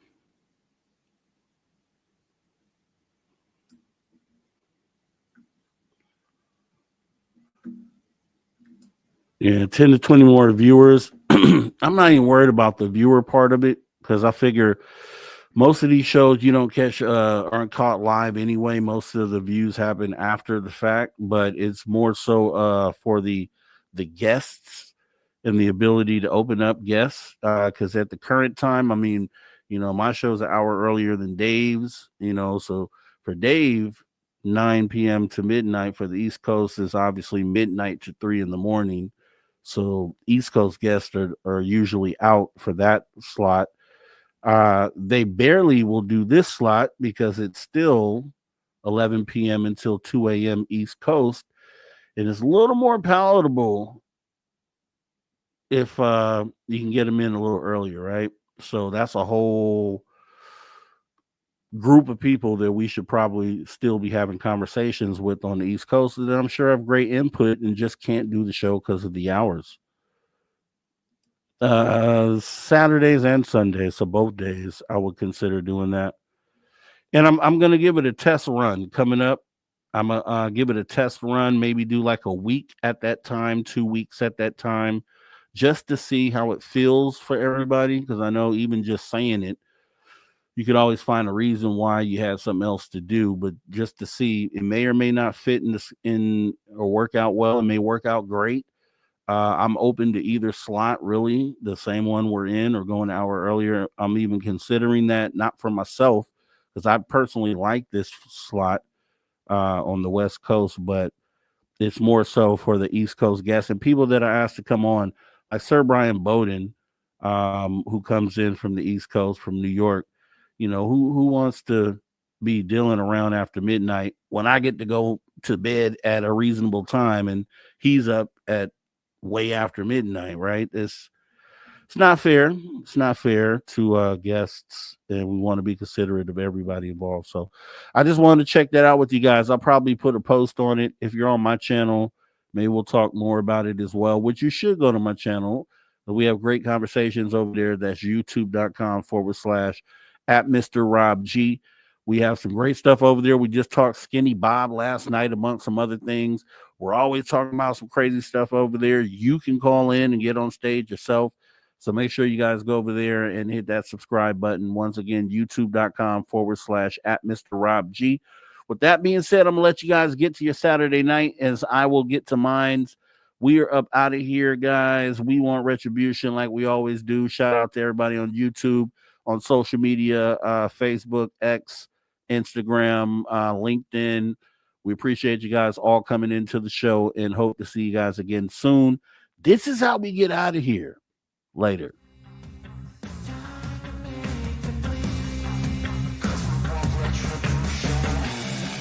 Cause we want retribution. Oh yeah, we want retribution. Oh yeah, we want retribution.